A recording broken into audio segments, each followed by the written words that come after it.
because I want people to be able to see the menus. So hopefully that clears up why I'm taking a slight informational risk by capturing my entire display. OBS is stupid in that it won't capture the menus, and I like sub windows, like effects windows and stuff. I don't have any audio, so it's not going to let me do that right now. But so, what we'll do, yeehaw. That's right, I gotta get in my narrator, boy. We're gonna start with recording this, and I think it's pretty darn short, so I'm not worried about saving the editing until the end. So if you don't mind listening to just me screwing up and reading this on and off, and I'll show you it'll elucidate how I edit or how I record. I edit as I go because I don't want to have to go back and fix mistakes later. That is such a time-consuming thing to find errors and fix them. For those of you who are with me, let's get started here in a sec. I've got a weird aspect ratio because of my huge screen. Oh well. Y'all deal with it, I guess. Give me 2 seconds. I need to clear my throat.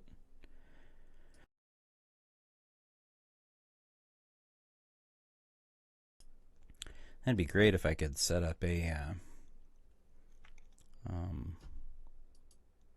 oh, I've got a thing from Narrative Strokes. What are we yapping about, Narrative?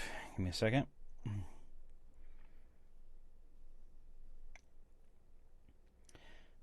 Oh, well, thank you. I appreciate that. Glad you liked it. Are you talking about the French guys? Yeah, that was a challenge to try, because I hesitate to cover other cultures with an accent because you can always slip into that, and it probably was, frankly, like a stereotypical French accent from Hollywood or whatever, and I don't really know how to go beyond that as a voice actor yet. But he needed somebody, so I went ahead and jumped in.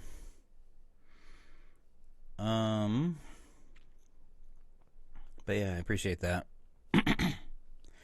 So a lot of people use Audacity. It's a great, how do I put this? It's a great clip editor. It's got a lot of features. It's not really meant for full-on editing audio. It's kind of like comparing, how would you put this? Like comparing Microsoft MS Paint to a full subscribed version of Photoshop. It's like a different animal entirely. And where Audacity can edit clips, and I've done full stories in Audacity, much to my everlasting regret, it's not really meant for multi-track editing, and it's not really geared for like live preview of audio, but it can do it. And I can show you kind of some ways to set that up. And that's when you get to like live effects, where you can go, let's see. I'm trying to think of where to start without any audio already. You might have to have audio going already. I'm trying to remember. Yeah, it doesn't really say. I think you have to at least have a track up. Let's try that. Oh. And then you can go into here and do... I've got a fruit fly floating around my room. You might hear a slap at some point. It's like a big pet peeve of mine when you get bugs flying across your field of view while you're working at your computer. Drives me nuts. So what Yeah, see this option right here under E for effects, go to add real-time effects, and then you can go you'll you've got your master track down here, which would be the last thing that the program does to audio before it sends it out to the speakers. And then you've got your real-time effects on audio 1, which is your track right here. So you can set up audio effects for each track that will work live, but it's like it doesn't modify the audio right away. So if you want to add like an Audacity effect, it's got all of these that you can add. If you want to add a VST plugin, which we can go over that if no one knows what those are. And then, you know, there's ways to get more effects, but I have a few effects that I've paid for that go in here, but we're not going to do that right this minute. Usually what I'll do is when I record in Ableton Live, which is what I usually use, all those effects are going all the time so I can hear myself right away, or I can change the effects to match. I can change the effects to better suit the feel I'm trying to express in those moments. That way it kind of gives me the sense of, it gives me the atmosphere I want to be recording in. So sometimes I'll record over music just so that I have a feel of what a particular scene might. It's like the music gives my voice acting or my narration a boost in a sense. I guess it like sets me in the mood for whatever scene I'm doing or for whatever story I'm doing. But I don't always do that, and tonight we're just going to do it. We're just going to go in dry. Sorry, my brain caught the opportunity for that joke, and I just had to go for it. All right, so I see Cube said something about VST plug, like didn't know what VSTs are. So VST is most DAW programs, which Audacity barely qualifies as a DAW, but it is one. That just means digital audio workstation. That's just a way of saying here's a program that has options for plugging in effects and audio changing tools, and it's got a suite of tools that you can use to, you know, change your audio or mix it. And VSTs are kind of a universal type of plugin. So, for example, your effects list on your standard Audacity is going to have all of these. But these two down here are VST plugins, and I can go over another time how those work. I'm not going to use them tonight because I don't think anyone else is going to have these tools. But everything up here above the line is something that you'll have on your typical installation of Audacity.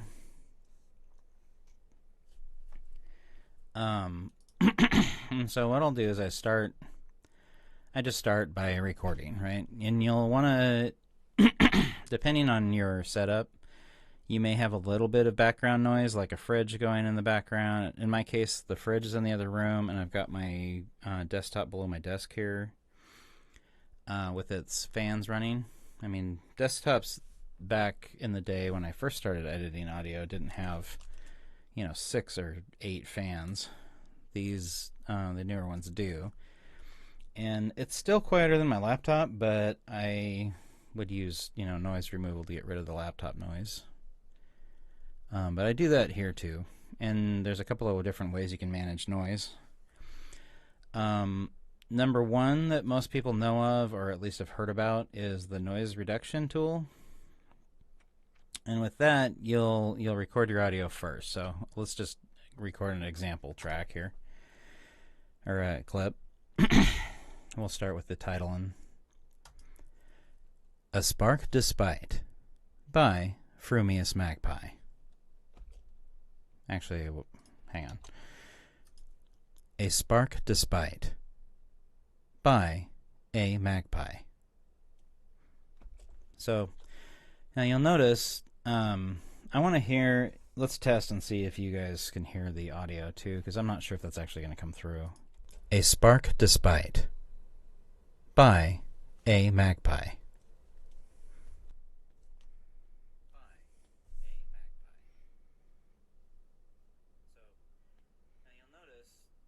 You're going to hear me in the background. I'm checking my audio here.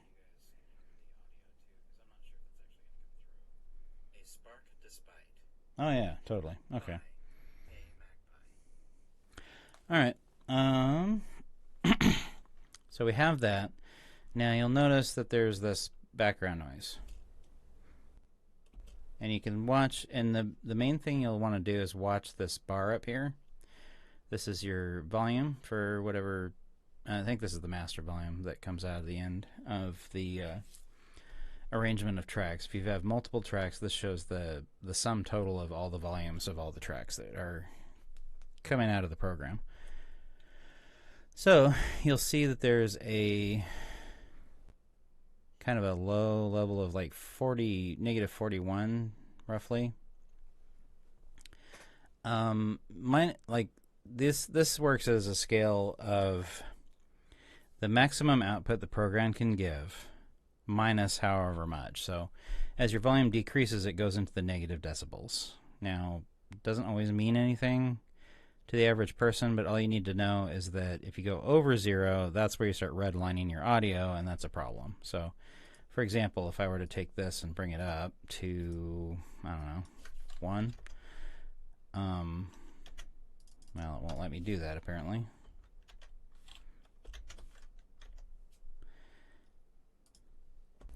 A Spark Despite by a Magpie. And you can see it's not really redlining because the audio itself isn't redlining, but so what you'll do with that is you'll grab the background audio as much as you can where there's nothing going on but the background noises you want to get rid of. Excuse me. And you'll go to Effect, you'll go down to Noise Removal and Repair, and then you're going to go over to Noise Reduction. That's your tool. Now, there's 2 steps to this process. Number 1, you're going to get the noise profile. That's why we selected that background noise that you want to get rid of. So get that, and then step 2 is to select the whole clip. Excuse me. Select the whole clip. Now, we're going to play it again just so you can hear the background noise. A Spark Despite by a Magpie. And you can hear fan. I assume you can hear fan noise, especially if you have earphones on or something.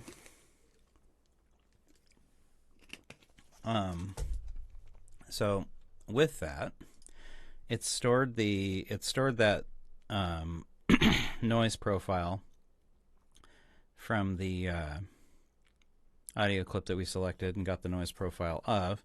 You're going to go back into that same tool.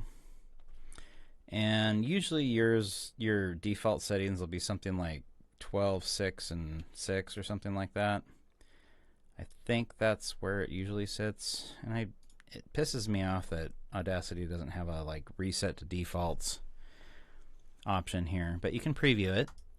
A Spark Despite by a Magpie.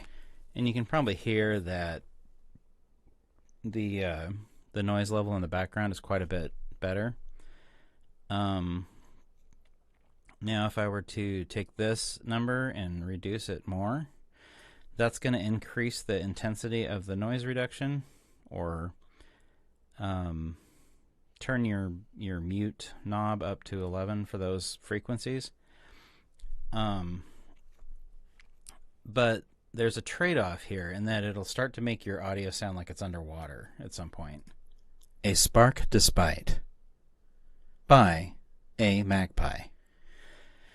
And sometimes it can remove some of the deepening frequencies, for lack of a better term, like somewhere down around 60 to 80 decibel, or 60 to 80 hertz. The human range of hearing goes from something like 20 hertz all the way up to 20,000 hertz. In some cases, most people can only hear from roughly maybe around 80 up to 12,000, 14,000 hertz, something like that, depending on the intensity of the sound, obviously. But sometimes when you highlight that noise, it's got those deeper frequencies in it, 20 hertz to 80 hertz, somewhere in there, and you might lose some of the bassy depth of your audio.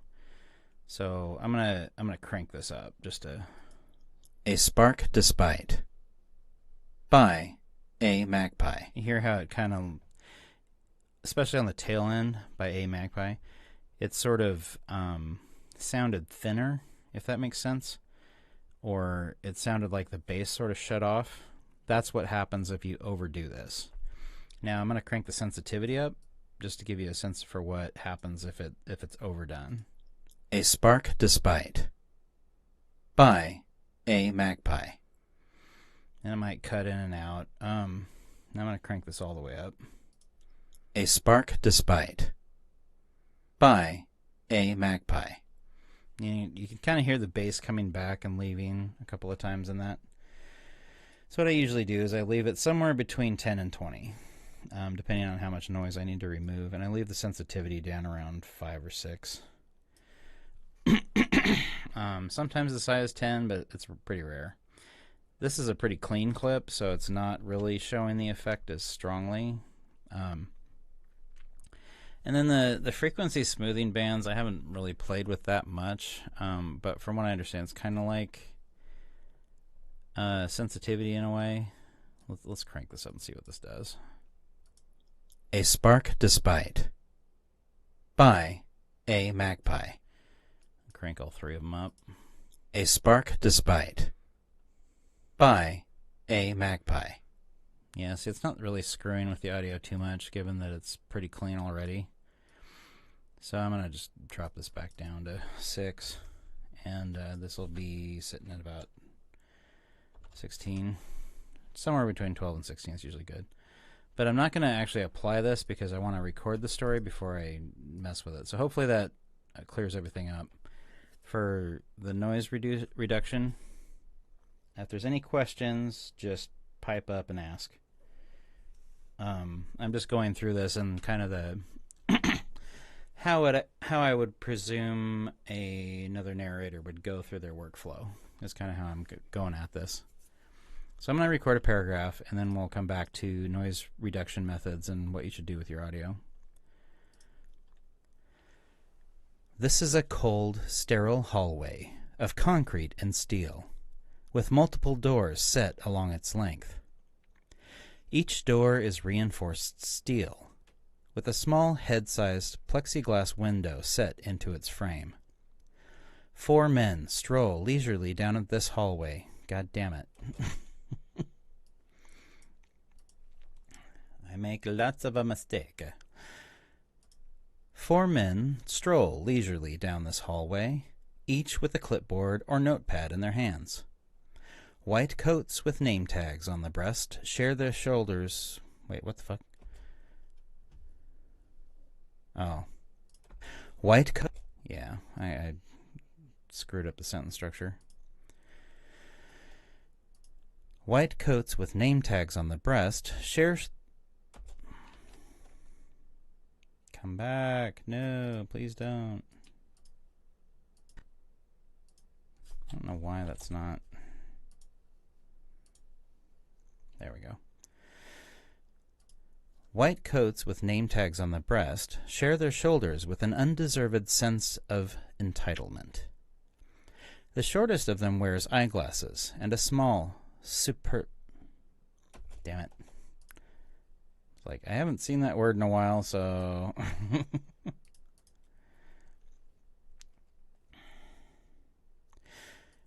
The shortest of them wears eyeglasses and a small, supercilious smile on his lips. They pause in front of one of the many doors, and they... Yeah, I'm going to be messing up quite a lot, but that's life. They pause in front of one of the many... They pause in front of one of the many doors, and they each turn their attention to the glasses man.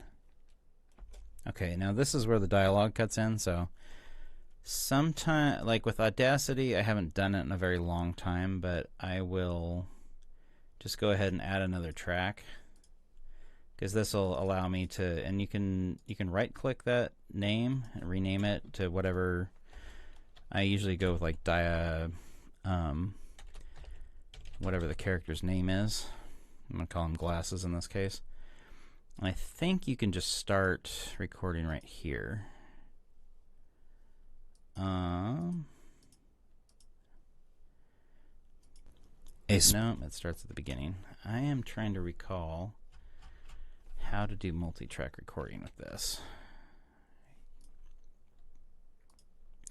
That's the one thing I like about Live versus Audacity is you can multi-color your tracks.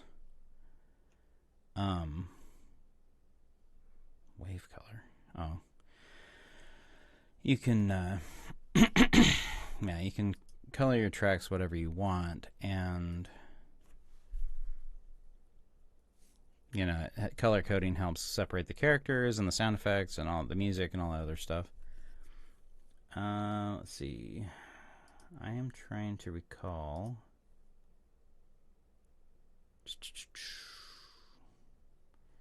There's a preference for recording behavior.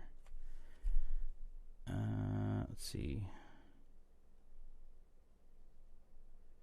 Record on a new track, no. Hear other tracks while recording, overdub, yes.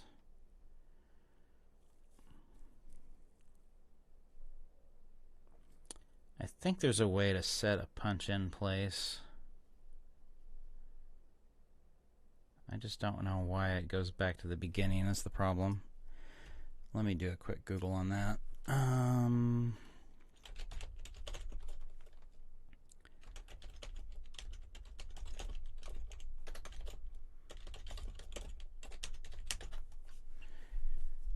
Let's see. Shift R or hold down the Shift key while clicking the record button. Okay, so there is a shortcut for that. So if you don't know, that's how you get going again. Now if I do this again and set my cursor here, it's gonna oh god, it's gonna start a new track for every single one. Well, I guess because it's such a fucker, what we can do is get rid of all of the other tracks, and what you do later is you just go back and drag the dialogue bits to other tracks when it comes time to separate them out.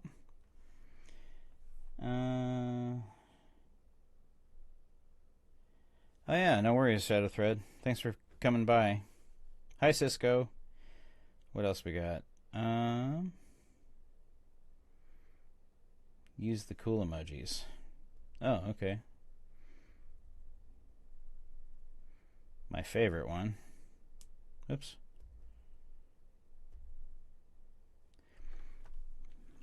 Alright, we'll start here and do the Glasses guy's voice. But yeah, again, you can Google how to do things. That I find that helpful. Sometimes the AI summaries are helpful. Just kind of depends. Now, for all of you who are triggered by AI, I apologize. However, I have used it for some things, very sparsely. When it comes to generative AI, I've used it for a few, like thumbnail, not to make the thumbnail, but to either modify a photo for use in the I took the photo. Like if you go back to Rashomon, the thumbnail for that is a photo I actually took, sort of. In that I took the photo of the place. I was there, standing on the ground and taking the photo of a spirit gate like structure. Not quite a spirit gate, but it's sort of captures the vibe of what a Rashomon is. Anyway, it doesn't matter. But I took the picture, I fed it to a generative AI and said, hey, make this dark and rainy. That was the extent of its contribution. I may have tried a few times with some additional details. The other use case was SCP. I can never remember the numbers. It's called, but the one called Agassesti's Gift, where I used it to generate the end of the flute in the SCP sort of manifests a different head at the end of the flute each time you play a different song on it, and it sort of indicates what the powers that the user gets when they play the song will be. Sort of relates to it. I used a generative AI to generate the different heads, and then I photoshopped them onto the original SCP photo and put them on screen in the video. So things like that. I'm not using it as my primary. I'm just using it as a side tool, just to go through that. All of that is long and short to say I'm not 100% against AI. I am against AI slop, and I'm against AI generative content, because that I view as thievery. But again, you could make the argument that just using it to make a thumbnail is thievery, because it used a whole bunch of artists' work to yada yada yada yada. So that's not a conversation I want to go deep into. But I just want to say that I'm not an extremist either way. My views lie somewhere in the middle left, if you like. Left being against it. Okay. So we were here. To the glasses man. All right. And this is where the dialogue would come in, which I don't do anything different to record dialogue other than start voice acting. And this, gentlemen, is the reason you are here today. If you will please take a moment to look through this window, observe its contents, and then I will explain what you see. They each comply, one after the other. They see a white, padded room, much like every other room attached to this hallway. Inside, a rather small woman huddles in a far corner, naked and weeping violently. Other details are apparent. Other objects in the room and dark shapes smeared on the walls and floor. But each man moves quickly away from the window before his mind begins to notice these things. Oops. But each man... Start again. But each man moves quickly away from the window before his mind begins to notice these details too closely. They are unpleasant. Okay, so that's there's not a whole ton. It's only 3 pages long, so we'll just keep soldiering on until. Okay, there we go. Okay.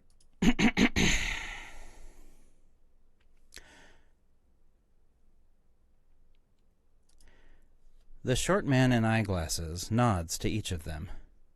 Now, you will have noticed some peculiar details.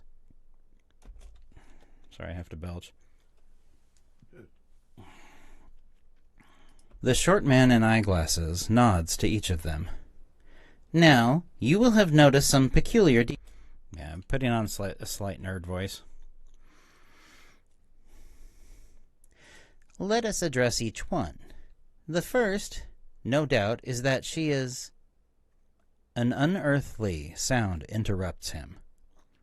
His lips tighten into an impatient white line, and his eyes cast ceilingward as he awaits and his eyes...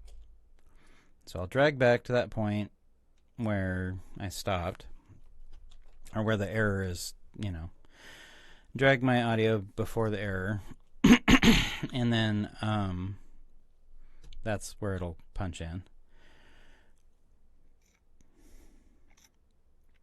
Let's see.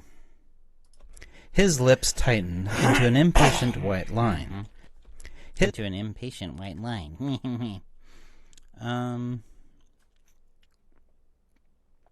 Impatient white line. And his eyes cast ceilingward as he waits impatiently for the noise to cease. The woman is screaming. She throws herself at the door, bashing her head against the plexiglass window. Fucking, what is plexiglass? Bashing her head. Anyway.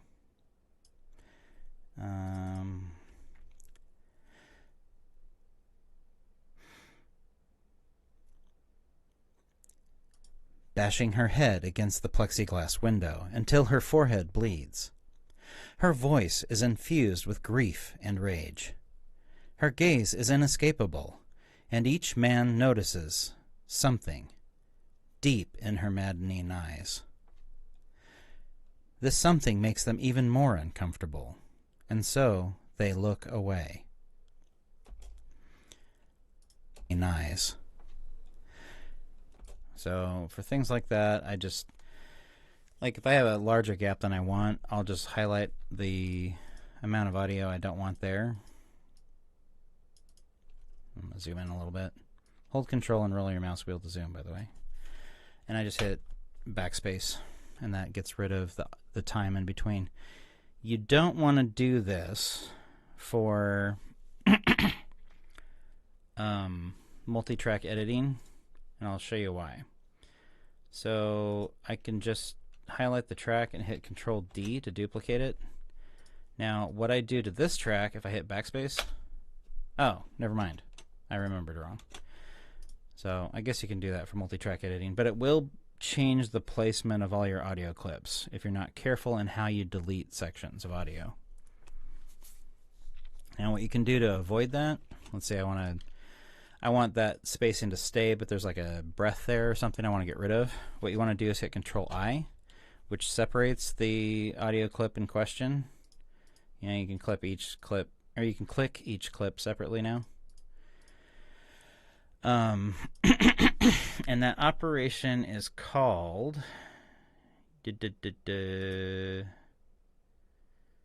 what is that operation called? Select? No.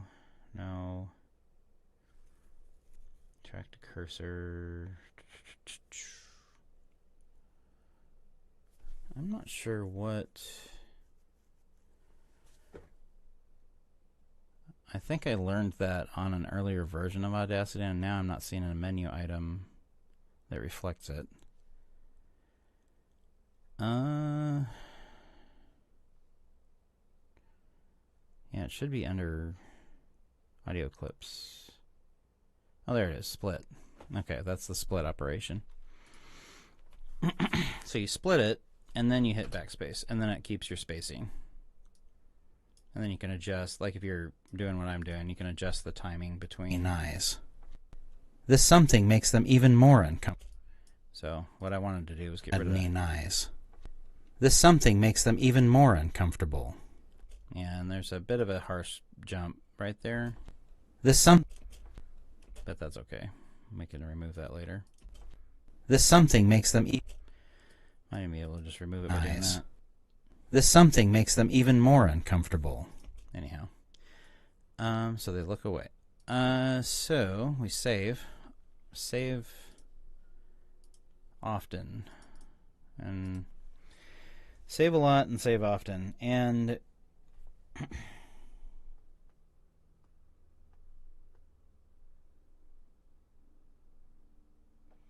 oh, okay.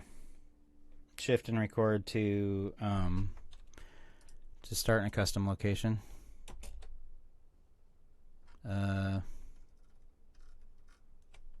Apparently not. And we might have a, oh, nope. Shift. Oh yeah, it'll start a new track though. I don't really want to start a new track though, is the problem. And that's what, it's one of the things that irritates me about Audacity. It's just the the way they've thought about it over the last 20 or 25 years. Excuse me. Anyway, I think it's been around that long. So, yeah, 1999. Holy crap. I wasn't wrong this time. Anywho,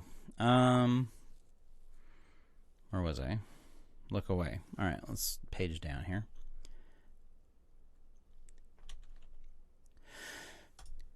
The noise does not cease. It seems as though she does not even breathe. The glasses man takes a deep breath and continues continues shitting out words. The glasses man takes a deep breath and continues his dissertation, raising his voice to be heard over the woman's muffled cries. Right, and so that's where we'll get into some sound effects, is that whole screaming bit. Oh, for those of you who are here, who are curious who wrote it, A Magpie is a friend of mine. She wrote the story Pet that had Lady Spicari as a guest voice on it on my channel, and also the one I just released called Modern Cassandra, which I wrote a song for and then narrated. Anyway, I do poetry once in a while just because, you know, change of pace. Maybe I should just have recorded that since he goes, ahem. You will have noticed that this woman's state is in... fucking hell. I do like the ha-hum, though, so I'll keep that, you know. That's a winner. Winner, winner, chicken dinner. You will have noticed that this woman's state is such that she would probably not be a... Fucking hell. You will have noticed that this woman's state is such that she should probably not be alive. Her ribcage appears burst open as if from inside, and her withered heart hangs by a rotting thread of flesh. The protruding bones are cracked and splintered. You can see clearly inside her chest cavity. Her lungs appear to be dried out, thus begging the question of how she still manages to make that noise. Her lower organs and intestines are strewn about the room. Her uterus has prolapsed and still dangles between her legs. And finally, you will have noticed the necrotized remains of her arms, crudely amputated just above the elbow. Her hair is tangled and matted with dried blood. Various bodily fluids and excrement are smeared across the portions of her body that remain whole. And yet, somehow, she still lives. You will have noticed the grief and rage in her noises, and the intense weeping. Also, take note of the strange light in her eyes beneath the other emotions. This is a fascinating case, gentlemen. Every step has been documented. You are looking at a woman who has had everything she cared about taken from her by those that she thought she could trust. Her ribcage was torn open and her heart mutilated when her family betrayed her. Her lower organs were ripped out when her children were taken from her, through trickery and under false pretenses. Her arms slowly rotted away over the years as she spent helpless and ineffectual... Her arm... I'll start there. I forgot a word.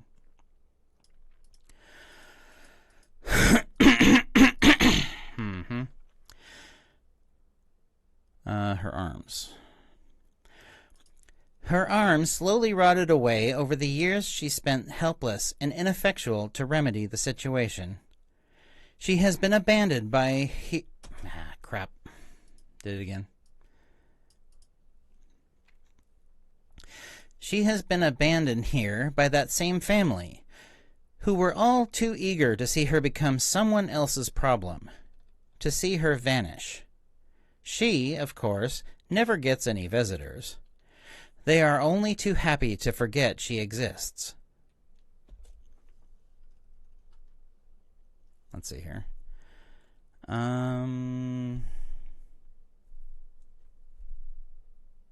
Yeah, thanks for the tip, Narrative.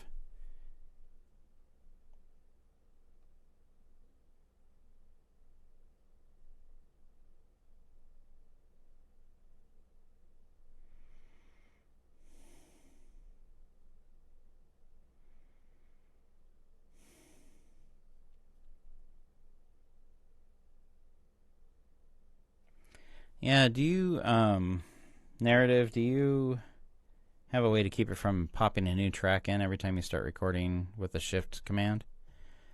Like if I were to go, or is it R? It just starts a new track like this. Now if I hit shift D, please select the time within it. Visitors. They are only too happy to forget she exists. Oh, it punches in right after. Okay, cool. Got it. That makes sense. So I can just hit shift D here. It's good to have a pool of knowledge going because that'll go in this video. And people can go online to reference it. Of course, it's going to be long and yammery, so that's the downside, I guess. It's not a short tutorial on how to do a specific thing. Oh. It's any visitors. They are only too happy to forget she exists. Fuck. Going. Keep hoping in spite of those facts. It is a shame, of course, but it will provide us with material for scientific study for years to come. I have already written one paper on the subject, and I expect to win an award for the study. The four men in pristine white coats nod in agreement and chuckle mirthlessly, congratulating the glasses man for his luck at gaining such a fascinating subject. They shake hands cheerfully with their host and turn away eagerly. The woman's existence has disrupted their neat little worlds, but each one will probably go home tonight, have a beer or a glass of whiskey, and fall asleep with a clear conscience. The woman's furious, anguished screams, that was a bit much,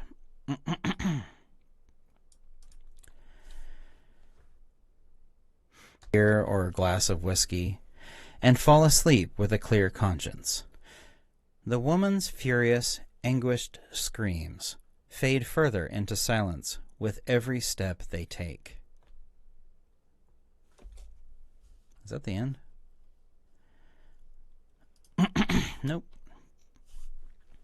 Screams fade further into silence with every step they take.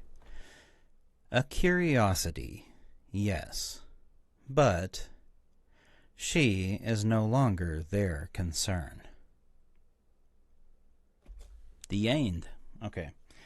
So,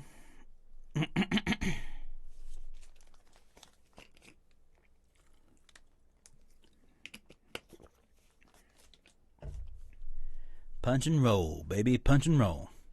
Do a punch and roll! Hopefully that didn't hurt anyone's ears. Okay, so there we have the entirety of the story. It is just over 6 minutes long. 6.5, I guess. 6, 7 minutes long. Cube's gonna hate me right now. Yes. So what I'll do now, some of this is... You will have noticed that this woman's state is such that she should probably not be alive. Right. Next steps. So do I... Yeah, I think I'm going to go ahead and... We'll move forward with saving it, first of all. And then noise removal. So there's a couple of ways you can do noise removal. You can do both. In fact, I would recommend both, if you can tune your gates properly. So, and what I mean by that is you do the noise removal step first, but then you have things like breaths in between if you want to get rid of those. This is a cold, sterile hallway of concrete and steel, with multiple doors set along its length. And I would do, to be honest, I would come through and do the thing. You'll grab your noise profile, you'll select all. I just hit Control-A to select all. And then do your second step, which you can just hit, if you trust the settings that you've set up, you can just come up here and hit repeat noise reduction, and it'll apply that filter rather than just getting the profile. Goddamn fruit flies. But I'm just going to go ahead and go through the step. Go to noise reduction and then hit, oh, whoa. Now see, that's why I came in here, is because that was set a little too high. And then hit OK. And it'll go through and it'll reduce that set of frequencies. And I can actually show that. So what we'll do is we'll go Control Z to kind of remove the, to roll back the change. And what I'm going to do is go up here to Analyze and hit Plot Spectrum. And what this is the intensity over that selection that you made. That's the intensity of the noise, the average intensity of the sounds in each frequency. So you got all the way down here at like 43 hertz, 50, 60, 100, all the way up to 20,000. Now, what I'm going to do is hit Control Y to reapply the filter, and then I'll select that same stretch of audio roughly. It's not exactly the same, but it's close. And then I'll hit replot, and you can watch it change. See how the audio changed there? Now if I were to hit Control Z again and hit replot, you'll see that there are some noise bits that sort of drop out.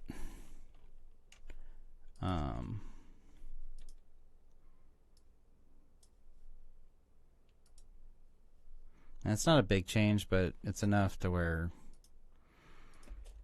you're you're losing that background sound.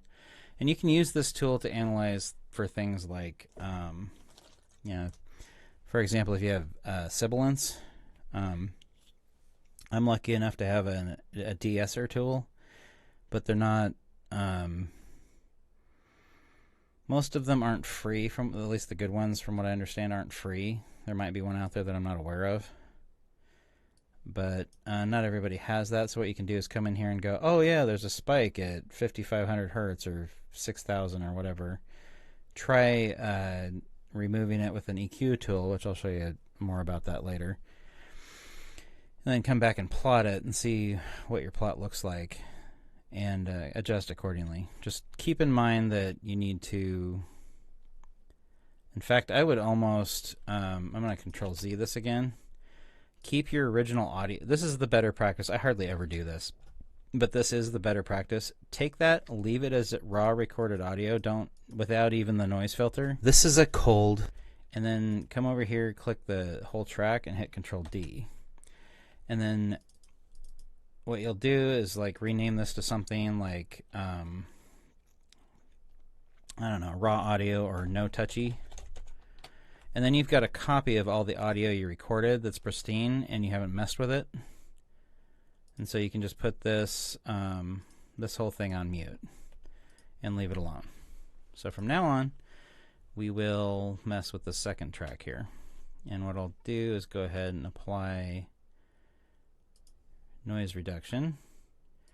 And then I will go through and apply the next stage, which, you know, you can do this in a couple of different ways. A sibilance. So let me...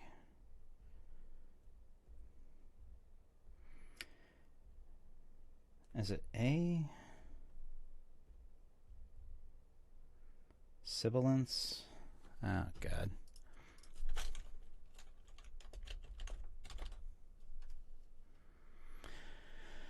Oh, it's S-I-B-I-L-A-N-C-E. So that's the sounds and the sh and the all the little S related sounds. Z, ch for, yeah, all that stuff. S, Z, and CH consonants usually. SH as well, as in shit. Moving on. So the next step for me is usually, let me check something real quick. Okay, I usually use noise gate next, which if you don't tune your noise gate right, you'll get a sense for it the more you do it, but if you don't tune it right, it can cut out audio that you want. So always check. Hey, Dubak, how's it going? Good to see you, buddy. We are at the stage where I've finished the recording. I've just applied a noise reduction. So, at least I think I did. Did I? Yeah. Okay. So I've applied a noise reduction. I've got a pretty good, pristine recording, more or less. But I have gone through and done a noise reduction. So the next step for me is usually noise gate. So come down to noise removal and repair, go to noise gate, and you're going to tune these by what I would do is kind of come to some of the quieter bits of your audio, because what the gate does is it detects when you're, think of it like a irrigation gate, if you know what that is. It's like like a knife that comes down and cuts off the water to a ditch or whatever. What you're doing with the gate tool is you're setting a flap to open up and let water through when the amount of water coming in reaches a certain intensity. So the water is the audio. When the audio reaches a certain volume, that's probably not the right word, but a certain intensity, the gate will open and let the audio through, and you can set how quickly it opens, how long it stays open, and how slowly it closes. So what I'm going to do is go through this bit right here, and we'll set it wrong so you can see what can happen if you screw it up. So let's just go shorten this whole clip, that way it's not so hard to work with. This is a cold, sterile hallway of So we're going to go ahead and set it at, what I do is I read the thing up here. This is a cold, sterile hallway of concrete and steel. And I watch to see, with multiple doors set along its length, where when I'm talking, what the quieter bits drop down to on the scale, like if they drop down to -36. This is a cold, sterile hallway of concrete and steel. I can see it dipping down with multiple doors set along right around -36. And then the breaths sort of come up to that same value. So what I'm going to do is set the gate, isolate what your breaths do. It looks like I just had an isolate what your breaths do. It looks like I just had an interruption in service. Let me know if I missed anything. You can set what frequency the gate actually responds to, and it won't touch anything else. It'll just touch the frequencies above whatever you set this to. It looks like it only goes up to 10 kilohertz, so that's about halfway to the full range of human hearing. I'm just going to leave that at 0. Noise level reduction, this is how much it quiets it. So if you want it to be super aggressive, you put that at 100. Attack, that's in milliseconds. So to give you an idea, when it detects a under volume event, if you want to call it that, the volume goes down below the threshold that you set, or the level that you set. In my case, it's -28 on that scale up there. How quickly it kicks in. So this is like, you can set this as low as like 3. Oh, it looks like 1. So to give you an idea of how quick that is, the average eye blink takes 250 milliseconds. So you can set this very fast, and it'll respond very fast. So I'm going to set it like at the maximum or the minimum amount of time. The hold is how long it holds the gate open after the volume's gone back below that threshold. So it detects the audio increasing in intensity. It opens the gate very quickly in this case, turns on the audio, and then after the audio drops back below that threshold that you set, the -28, then it closes, but it closes after this amount of time, 35 milliseconds. So I'm going to set these super aggressive so that you can hear the choppiness that happens. So this is a cold, sterile hallway of concrete and steel with multiple doors. It's cutting off my audio. This is a cold, sterile hallway of concrete and steel with multiple doors. So if I were to apply that, you can see that it cut out everywhere it's fuzzy up here. It's now just a solid line. Maybe I can bring this up. You know, it's fuzzy in between now. Now there's like nothing.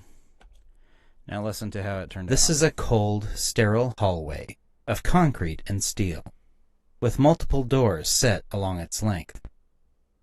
Each door is reinforced steel, with a small head-sized plexiglass window set into its frame. Oberon, you can always come back and reference this if you want. And I'm going to be answering questions as they come in, so if anybody has questions so far, just let me know. Alright, so that takes the gate off of it. Now I'm going to go and go back into the tool. That's the other thing I don't like about Audacity. You can't just make adjustments to the little tool. You have to come back into that menu every single time. Okay, so I'm going to get less aggressive with the threshold setting. Let's say we go up to, or down to -30.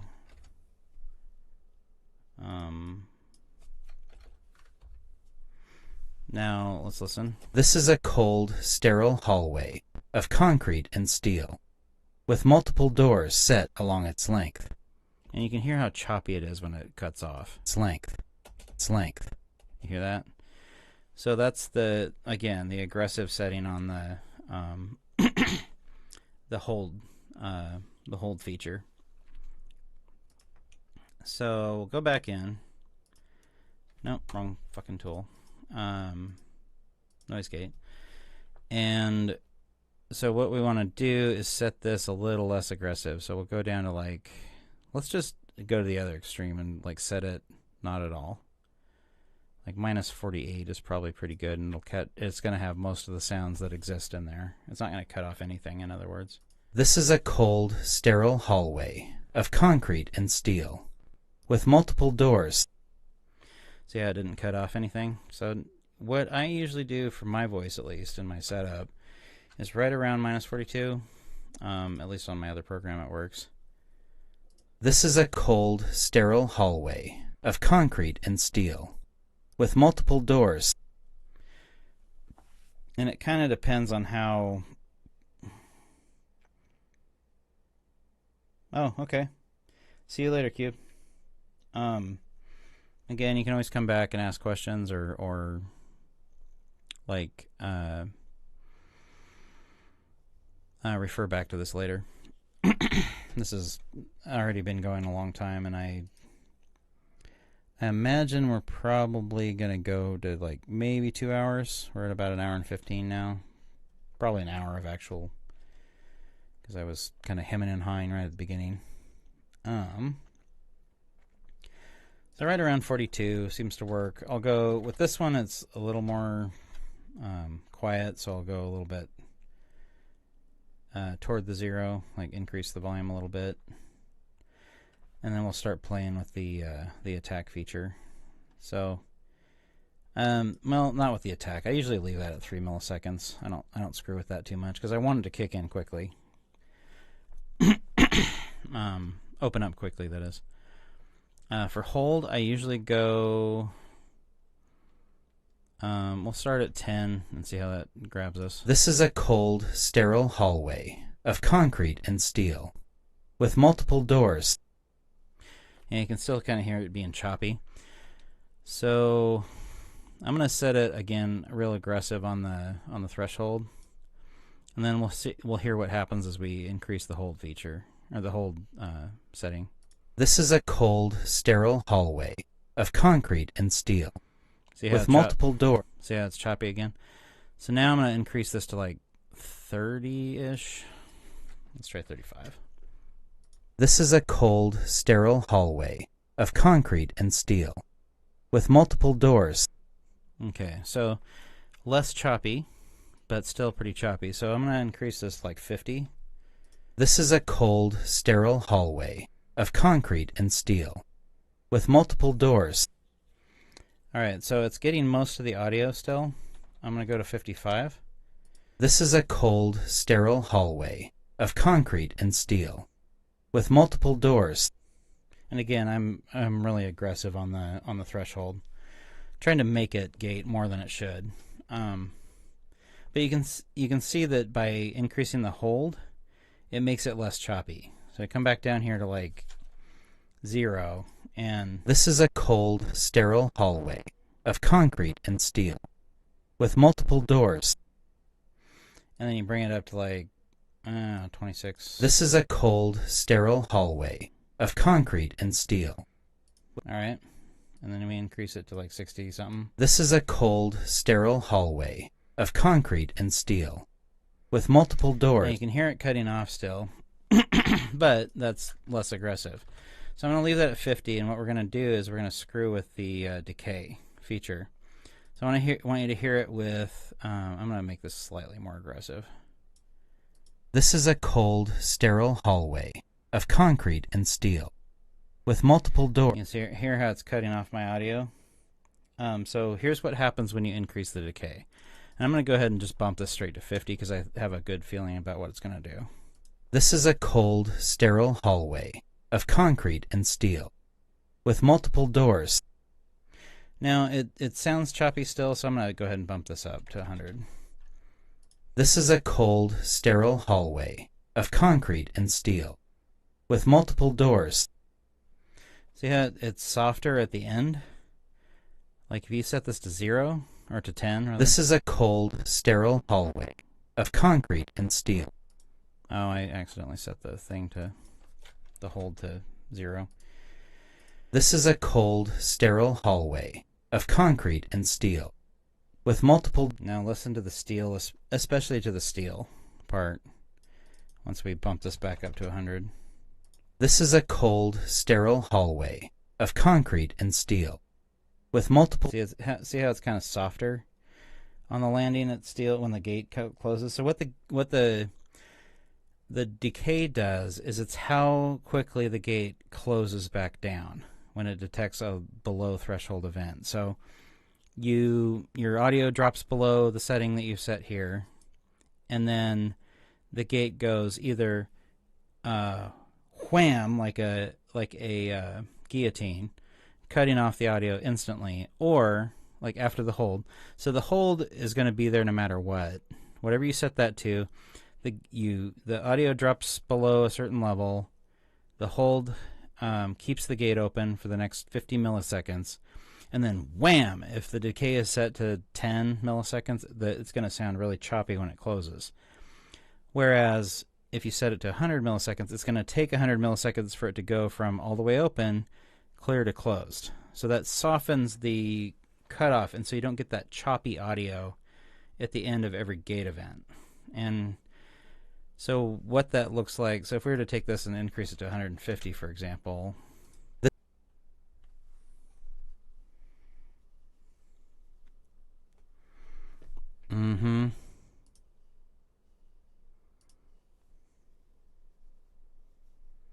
It says it's reconnected.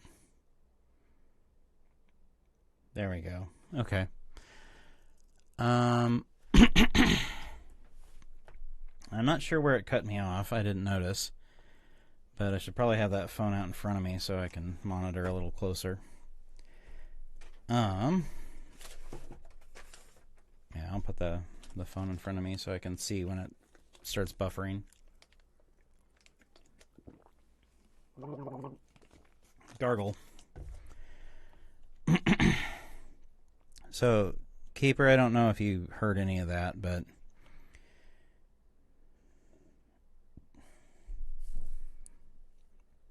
a multi-track view.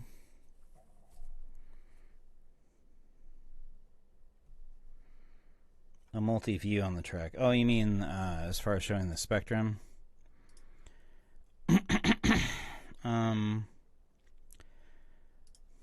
I can.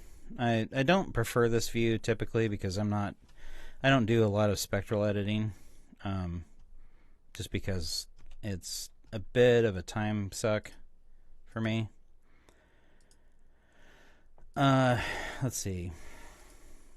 And I haven't actually applied the tool that whole time I was explaining the decay. Hopefully you got all of the decay explanation. I know for some people this is probably elementary, but I'm trying to go through this with kind of like a fine-tooth comb so people sort of understand what these tools do in a little more detail. But anyway, so what we can do is like go back to where we were, minus 26, 50, and 150, I think.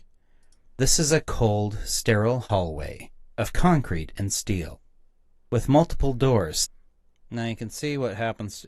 I mean, narrative is right in that the watch what happens to the orange bit below when I apply it. See how all of that stuff drops out at the bottom, all that fuzz? That's everything below 26 decibels that the gate is cut off. So, but when you listen to it... This is a cold, sterile hallway of concrete and steel, with multiple doors set along its length. So it's so aggressive that that it's cutting off that soft L at the end of steel. It's going steel instead. So, you know, you're going to learn to tune this by experience, but hopefully I've shown you kind of what the levers do. We can always fuck with the attack too. Watch what happens when I set the attack at slow, super slow, 99. This is a cold, sterile hallway of concrete and steel, with multiple doors. I thought it would be a little more. This is a cold, sterile. This is a cold, sterile. How weird. I didn't think that would be. I thought that would cut off the front of the audio. I think it's supposed to. Interesting.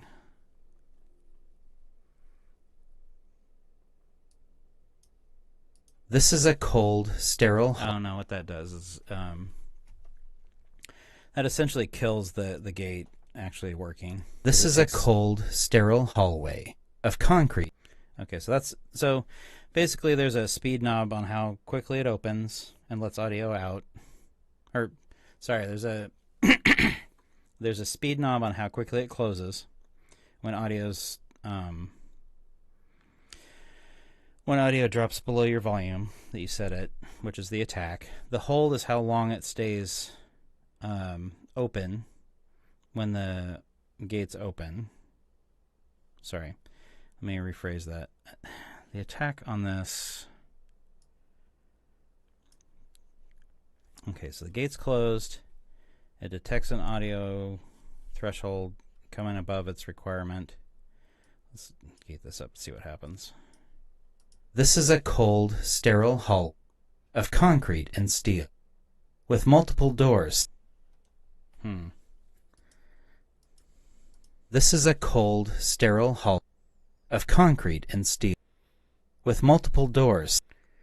Yeah, see, it's taking much longer to open, essentially, is what that does. That's why I always leave it down around 3 or so. It doesn't do much. But my focus has always been on the hold and decay. So hold is how long it holds the gate open for the audio after the audio has dropped back down below your volume level. And then decay is how quickly it closes when the audio's dropped below that volume. So to sum that all up, what I usually do is leave the combination of hold and decay. Usually they're about equal to each other, so 45 to 55 seconds. Usually I'll do like 45 and 55. And then I'll tune my audio level to an appropriate degree for however loud the audio is, to make sure I'm not cutting off vocals, but I'm getting rid of background noise and in-between moments where it doesn't matter, or where the audio needs to be silent.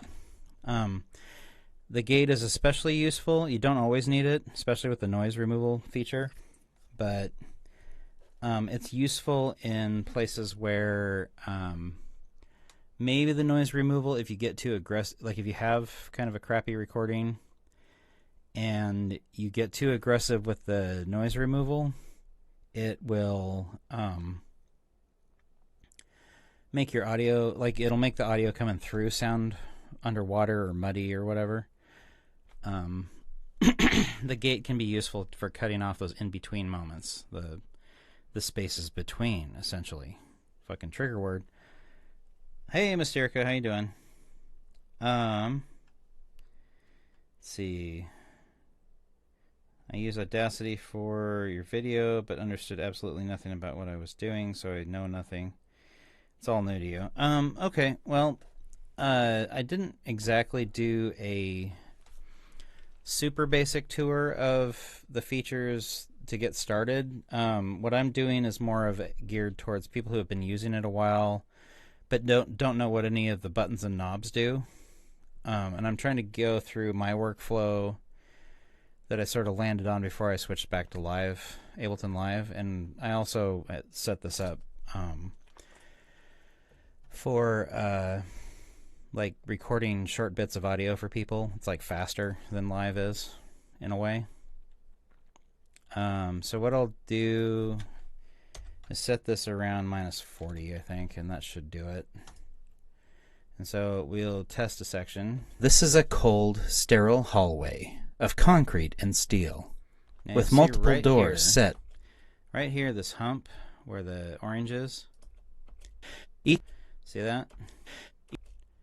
Now, what that's telling me is that it's not set aggressive enough to get rid of my breaths. So what I can do is adjust the threshold a little bit. And this isn't always a perfect tool, so you always want to double check your audio. Don't like just set it at 38 and call it a night, you know? Like always check your audio, because it's going to cut stuff off that you don't want cut off if you aren't careful. So if I do that, it's still there. So 30. This is a. Dang it. Right here. Each door. So it's telling me that it's like reaching all the way up to 30. Sometimes it's better to just set it less aggressive and delete and like silence that stuff automatically, or silence that stuff manually, excuse me, than it is to aggressively gate and get rid of all the breaths, but then you're missing audio. So this is a cold, sterile hallway of concrete and steel, with you hear that? Like, see the black right here? That's where the gate has cut audio off, and it's kind of, it should sound like a pretty nice smooth transition into the silence of concrete and steel, with multiple doors set along its length. Each door. Now, see what I can do if I want to get rid of that is just hit Control L, and that'll silence that area. And that's useful. Again, this view is probably better at detecting that stuff. Hear that click? So, I mean, Narrative Strokes is right in that the spectral view allows you to see more. So what I'm going to do is Control Z out of that, and then I'm going to go ahead and go. I'm pretty comfortable with where that's sitting right now.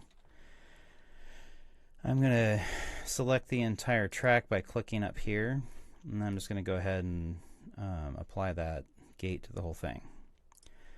And that will allow us to. Okay, make sure I've got the. I'm going to set this a little less aggressive, actually. -38 should be good. Yeah, and then you'll see there's a bunch of spots where the audio is completely dead silent. That's what the gate does. Okay, moving on. Now, next steps is compression. Now, I am by no means an expert on compression. I typically never venture outside of the standard settings that come with the compressor, but essentially what you're doing is taking all of the full range of your audio and pushing the extreme ends, the very, very lows and the very, very highs, and you're sort of frequency shifting them toward the middle and making it a little tighter to listen to so you can hear everything still, but you're not it narrows the breadth of the audio you're receiving, or of the audio it's playing at. It's hard to. It's like, imagine so what you're seeing in front of you with this pink and orange is the low frequencies down here by 100, and up high is the 20,000 hertz, and somewhere in the middle, like the bass and the human voice is right around here at 100, and the human vocal range goes from like 100 up to 5500-ish. The sibilance is all going to be up in the 4500 to 7500 range, depending on what kind of sibilance we're talking about. Again, that's the ch and other z, like all of those sounds that you see on the right here. Wait, did I close? I closed that.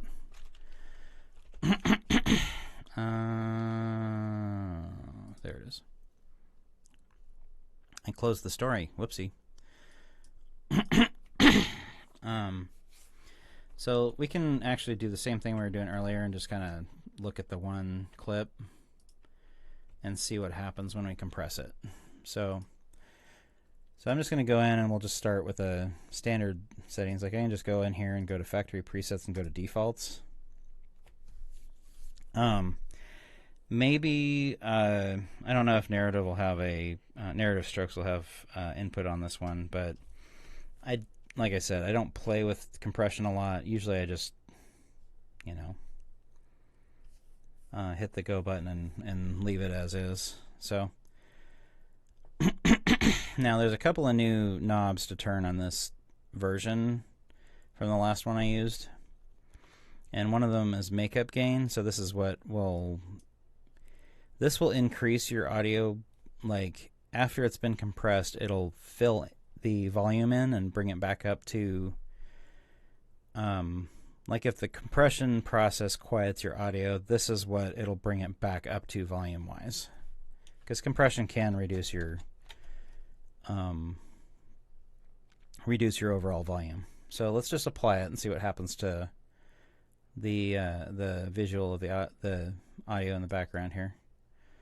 So watch this orange section and watch what happens. I didn't notice it. So it looks like everything in there dimmed a little bit. There isn't really a frequency shift like I was thinking. So I was wrong about that. I don't understand compressors for shit, but what I usually do is just put it on defaults and hit compress. So what I can do is play it without. Let's see, am I all the way? This is a cold, sterile hallway of concrete and steel, with multiple doors set along its length. Each door is reinforced steel, with a small head-sized plexiglass window set into its frame. Yeah, see, that gate actually screwed with some of my S's, so I might have to back out of that too. Let's do I'm gonna adjust that noise gate one more time just because I'm actually gonna publish this story at some point. Let's go minus 42 because that's a pretty safe setting most of the time. And steel, with multiple of concrete and steel, with multiple doors set along its length. Each door is reinforced steel, with a small head-sized plexiglass window set into its frame. Okay, that's probably safe. So what I should do is, again, we'll go ahead and hit the compressor,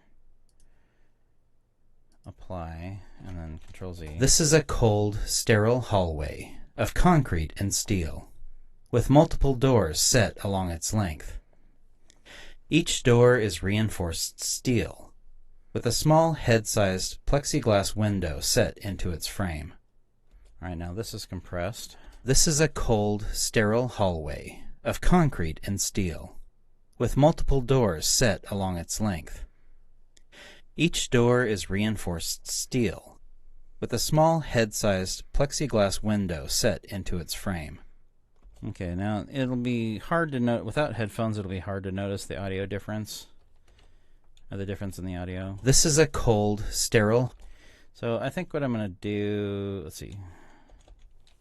Let's back out of that, uncompress it, and then what I'll do is set the makeup to 0, and that should bring the volume up to equivalent.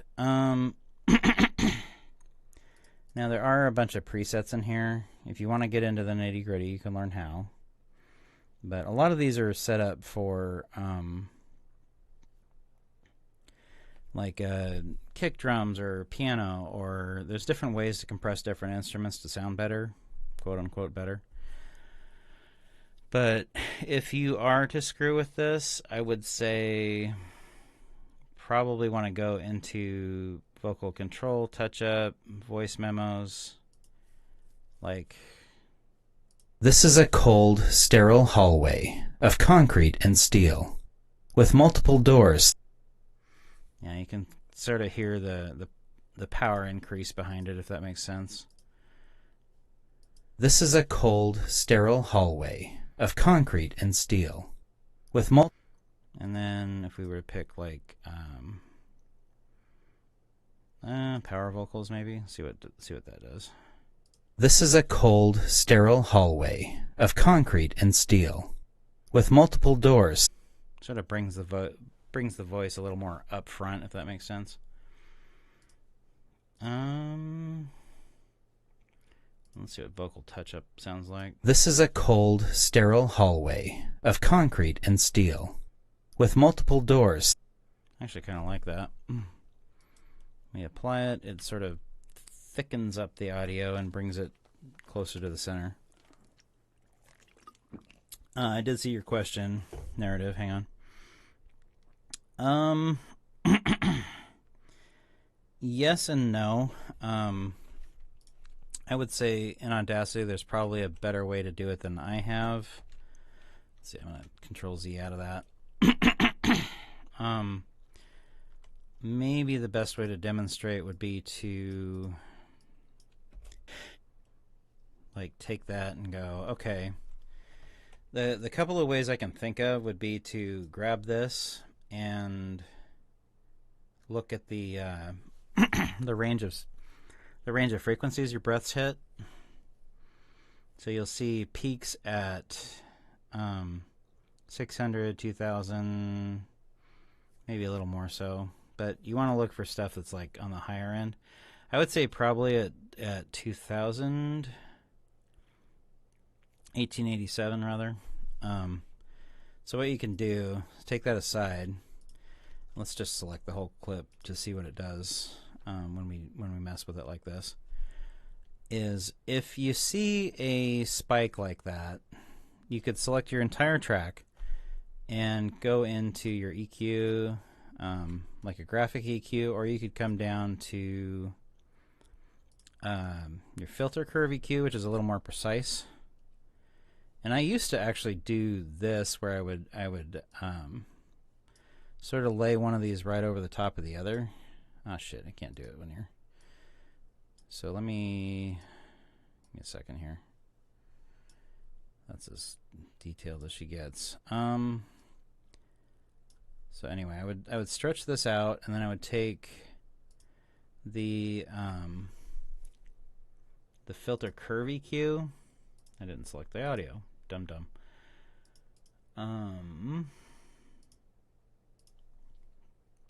And put that up here and stretch it out and try to line up the chart as best I can, like that ish. This goes down a little lower than the spectral chart does, so I got to stretch this a little bit there because I want 44 down here to match up with roughly 44 up there. And so what I'll do is I'll look for that peak, and then I'll place a dot right about there, and then place two little dots. Oh shit! Hang on. To get rid of these, you drag them off the screen. By the way, that was the weirdest thing I learned about this particular EQ. Go away. And then I'll just drop a spike. And what I don't want to make this go away. I just want to drop it down to either at the average intensity level of the whole shebang or somewhere in the middle here. Let's say -66. Well, if I go from that peak, which is right at about -54, down to -66, it's about like a 10 decibel drop. So I will probably just leave this little spike at like -9 or 10. So what I can do is preview. This is a cold, sterile hallway of concrete and steel, with multiple doors. Yeah, see, if I apply that, and then we take this and replot, you can see that spike's gone away. Now, what that does to your audio is it can screw with some of the frequencies in your voice. This is a cold, sterile hallway of concrete and steel, with multiple doors set along its length. Each door is reinforced. But if we control Z out of that, and then control Y, it's less loud. So, I don't know. That's one way to do it. The other way would be to really tune your gate in and get rid of them that way. Let's see. Well, let's see. Let me go back. Uncompress, right? Or unfilter. Oh, wait. Okay, so there's after the gate. Now, what you can do is you could do a second pass with a gate if you wanted to. Would be the other way I'd suggest. Let's see. I've heard this can screw up if not done properly, so I don't use it at all. Only use volume normalizer and limiter. Yeah, so if your breaths are loud, but they're still quieter than the rest of your vocals, you could do, the other idea I would have for this would be to do a second pass with the gate, meaning come over here, grab your noise gate, look for the spots where, hang on. See, it's like at negative 36. Most of your vocals... Each door is reinforced steel, with a small head-sized plexiglass window set into its frame. So what I would do with that, if you don't want to eliminate them entirely, is you could leave your gate on, let's call it on a quiet mode rather than cutoff mode, which would be, let's see, there you are. You set your threshold to where your voice reliably goes over a certain amount, and like this is where you're going to get a little more aggressive with the threshold setting. Set it a little closer to 0 than, let's try 32. And then you take your level reduction and you reduce it. So you put it down to like, maybe you want to take like 10 or 12 decibels off the top, and that's how you're going to handle the breaths. So let's say I apply that and watch what happens to my audio. It sort of quieted that breath. Yeah, you hear that? See, there's, we go Control Y, it dims the audio in certain areas. It definitely knocked that breath back a bit. Steel. Each door is reinforced steel, with a small head-sized plexiglass window set into its frame. So that might be another way you could do it, and just you'd tune your gate to a different purpose and set it that way. But I'm gonna leave it out. The only way to be sure is to like manually edit, you know, every breath that pops up past the gate when you do your first pass. But again, quality control, listen to your audio a lot. Unless you're like on an aggressive timeline, and then you kind of have to go with what works. This is a hobby for me, so I'm coming from a place of like, hey guys, take all the time you can on your audio before you release it, because it needs to be perfect, and that's not really fair to everybody. But anyway, those would be the two ways I would go about it. You could either go by section and filter out those frequencies like I showed you with the EQ tool. You got the filter curve, you apply this little custom made filter based on your spectrum that you look at, because your breaths are going to sound different than mine, and you've got to tune it to your own breath. Or you use that second pass with the gate and set the threshold different and set the volume reduction different. And you could probably leave the decay and hold about where they're at for the other part. So why the fuck is this? Oh, it's telling me that my sports watch battery is low for no reason. other than it doesn't like low battery. All right. So I am going to Control Z out of that filter adjustment, or not filter. That actually brings up an interesting point too, because you could do the same thing as I was talking about with the EQ, but instead of using EQ, you could use a filter. So come in here, plot your spectrum on your breath, and you can see the points where it's like highest.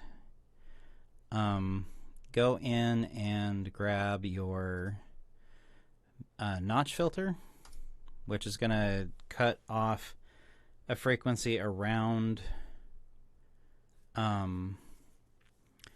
whatever frequency you set it to. It's going to take that frequency, kind of like the EQ, because essentially what I was doing with the EQ tool was creating a notch filter.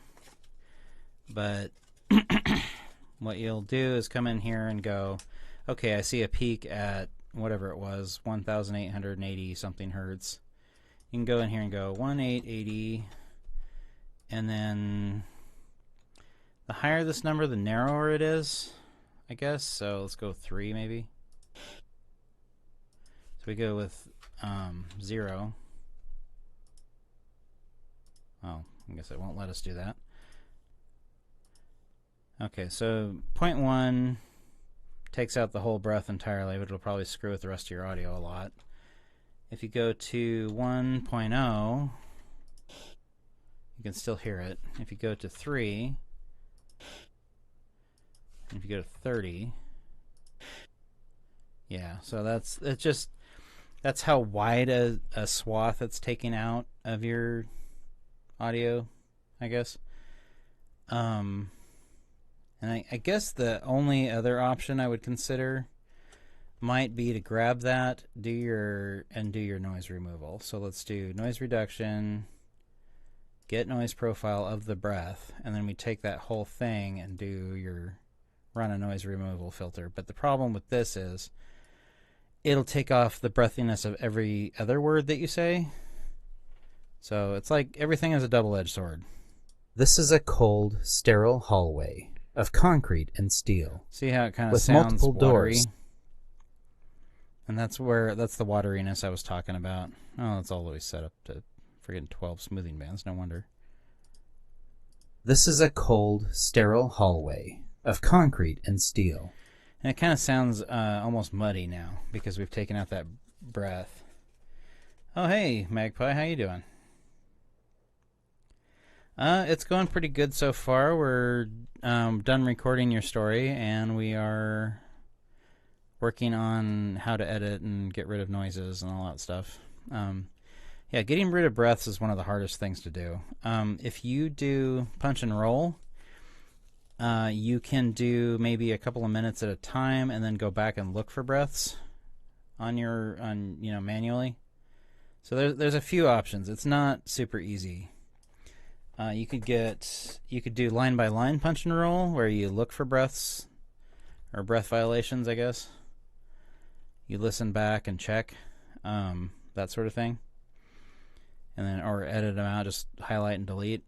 So there's multiple ways of getting rid of. Let's see, that was all right. Filtered. Now we're set for each with a clipboard or notepad in their hands. White coats with name tags on the breast share their shoulders with an undeserved sense of entitlement. There we go. So I hope that answered your question, Narrative, as long-winded as it was. And we're not nearly as far as I was hoping to get in 2 hours, but here we are. Where are we at? Coming up on 2 hours, so we'll probably go to 2.5, maybe 3, if I'm feeling up for it. I might need to take a break in between, though. Let's get rid of that. Okay, so next step for that, we've done our noise removal, we've done our gate. If gate is warranted, it's not always warranted. And then the third thing, we've done our compression, right? So the next step, in a lot of people's processes, let me look at my manager here, is to amplify. Now, you don't have to do that. My workflow, if you can see it there, it's amplify, compressor, limiter, normalize. But normally, when I'm doing it by manual, I'll just do a either a amplify, limiter, and then a normalize.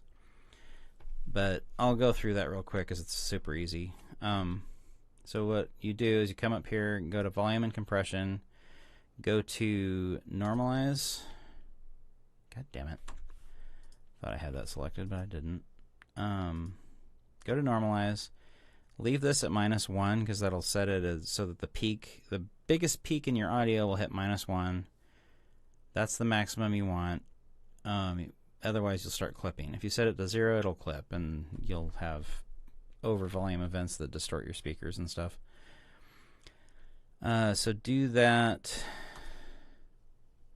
and it looks like it already is. And then what I do is I do a what's called a limiter, and what that does is it literally cuts off the high volume peaks in all of your audio. I usually set it to -420. Smoking time.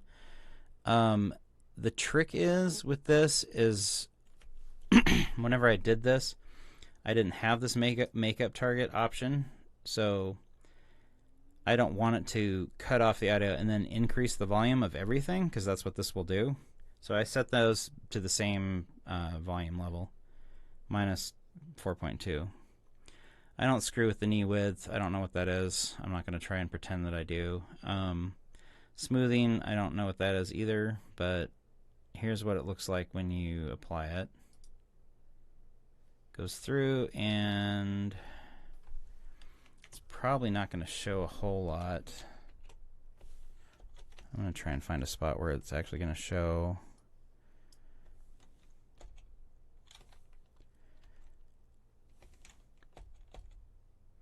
Well, it looks like you're not going to be able to see that, so no biggie.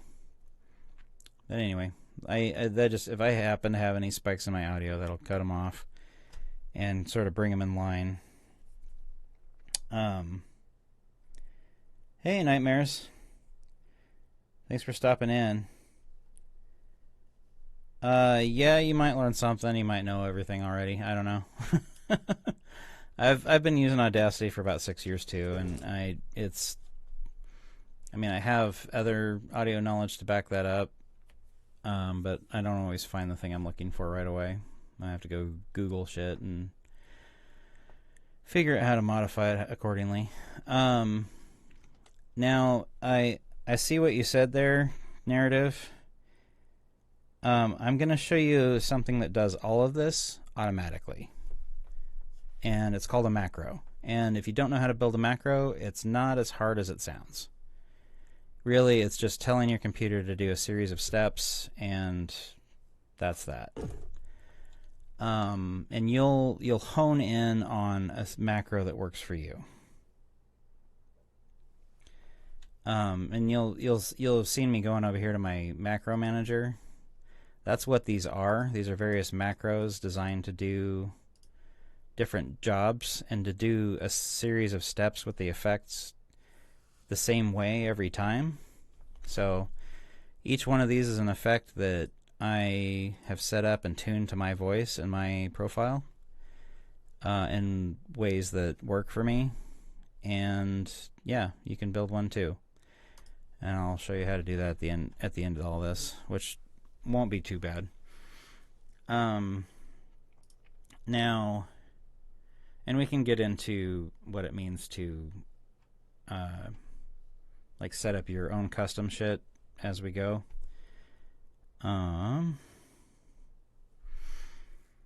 But let me finish up with the process here.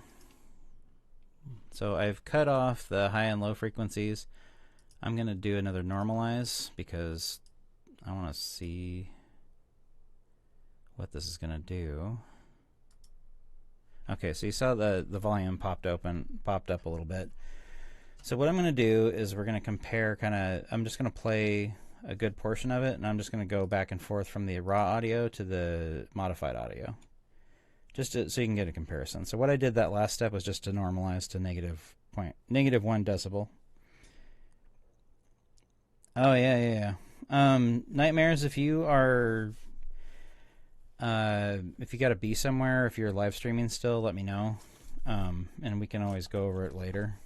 But there's also the replay. Anyhow, so let's go ahead and play it. So here's raw audio. A Spark Despite by A Magpie. And then we go to solo. A Spark Despite by A Magpie. This is a cold, sterile hallway of concrete and steel, with multiple doors set along its length. I don't know what the hell that's doing. Each door is reinforced steel, with a small head-sized plexiglass window set into its frame. 4 men stroll leisurely down this hallway, each with a clipboard or notepad in their hands. White coats with name tags on the breast share their shoulders with an undeserved sense of entitlement. The shortest of them wears eyeglasses and a small, supercilious smile on his lips. They pause in front of one of the many doors, and they each turn their attention to the glasses man. And this, gentlemen, is the reason you are here today. If you will please take a moment to look through this window, observe its contents, and then I will explain what you see. They each comply, one after the other. They see a white, padded room. Oh, you know what? I've been screwing this up. Usually when you hit solo, it automatically goes to one or the other, but this one's not switching very well. So I'm going to go back and play. This is a cold, sterile hallway of concrete and steel, with multiple doors set along its length. Let's try this now. Each door is reinforced steel, with a small head-sized plexiglass window set into its frame. 4 men stroll leisurely down this hallway, each with a clipboard or notepad in their hands. So that's the... White coats with name tags on the breast share their shoulders with an undeserved sense. This is a cold, sterile hallway of concrete and steel, with multiple doors set along its length. Hey, Allie. Each door is reinforced steel, with a small head-sized plexiglass window set into its frame. 4 men stroll leisurely down this hallway, each with a clipboard or notepad in their hands. White coats with name tags on the breast share their shoulders with an undeserved sense of entitlement. So this is raw. The shortest of them wears eyeglasses and a small, supercilious smile on his lips. They pause in front of one of the many doors, and they each turn their attention to the glasses man. And this, gentlemen, is the reason you are here today. If you will please take a moment to look through... Okay, now hopefully you can hear the difference in that. I'm not going to beat this horse to death because I see something that Narrative posted.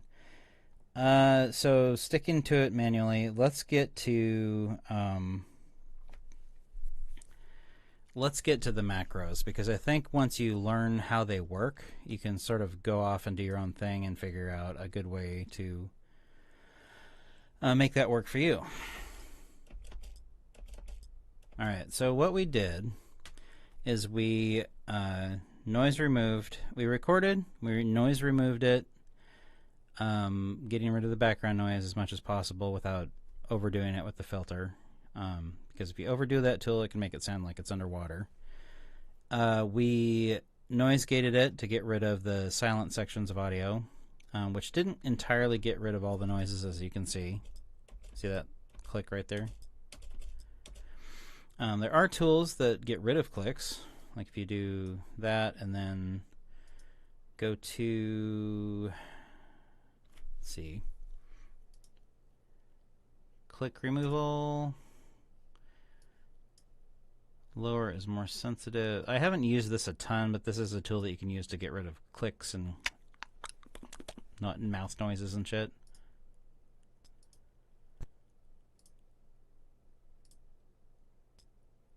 you can still hear it, so that's not doing shit.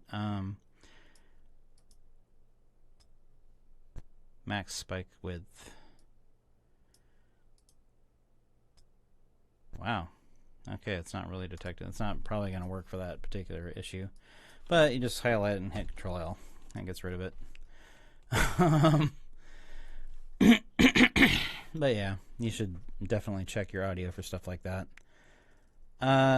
So what I'm going to do is I'm going to grab this, and I want to demonstrate what a macro's effectiveness looks like. So I'm going to duplicate that. We're going to mute the first two tracks. This is raw audio again. Along its length. Each door... Okay, so what I'm going to do is I'm going to grab this right here, and then I'm going to... This is the only thing the macro won't do is grab your noise profile for you. So you got to go in here, sort of put the noise profile on... Grab noise profile, put it on your clipboard, so to speak. It's going to take that profile and store it until you do something else. Highlight your whole track, go to your tools, go to apply macro, and go to apply the macro that you use to process your audio for you. Now check this out. See it going through the steps? Now look at how the audio changed. Now we can go back and put it in a multi-view, and you can take a look at what that does to the spectrum if you want there, narrative. So I'm going to do that, and I'm going to hit Control Y. Oh, shit. Okay, fine. We'll go through the step. We'll go through the macro again. Okay, so there's raw audio, what it looks like. And then you go to your macro. It'll go through the steps. You can see it changing with each step. And there you go. Done and done. Now, that's not going to fix everything like the breaths. You can still see, like, right here. Each door. So I would need to highlight and get rid of that. But this, I guess the Spectrum tool is a lot more useful for getting rid of noises like that, because you can see where the silence is, and you can look at it and go, oh, look.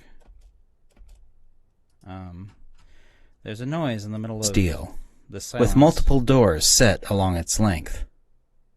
Each door is reinforced steel. So I would just go along and sort of look for noises. Each with a clipboard or notepad. Like right here.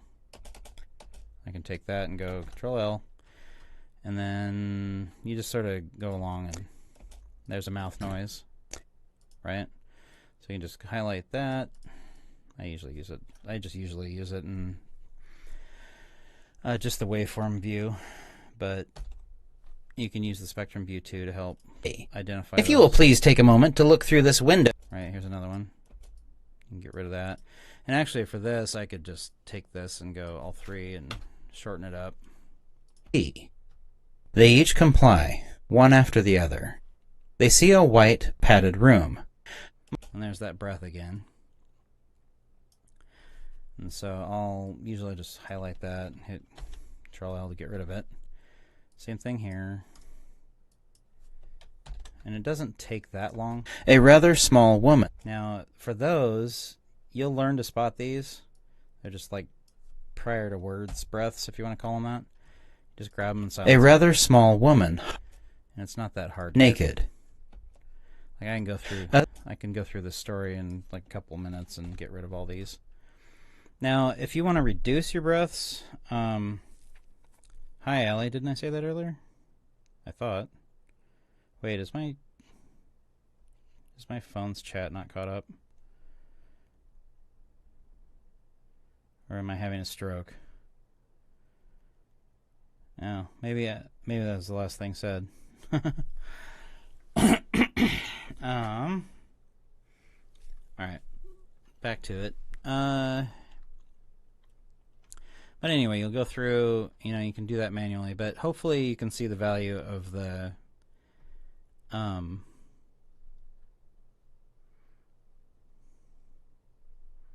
yeah, see, if you have a minimum threshold of room noise narrative, responding to what you taking about what you were talking about with regards to pasting room noise in there. That's what the gate's for. It removes the room noise from the gaps between your speech. That way, all you have to do is go through and hit Control L to silence that audio, and then it doesn't sound like there's a room noise and then a gap where you silenced it. That punches a hole in what you're doing. So I'm gonna quickly go through this. Address each one. The first. I'm gonna leave that because that's dialogue, and I tend to leave more breaths and sighs and things in there like of that nature in the dialogue because that's people speaking, not a narrator trying to convey a very clear message. His lips tighten. Yeah, see right there, I don't want that because that's going into the narrator's portion. So sound interrupts him.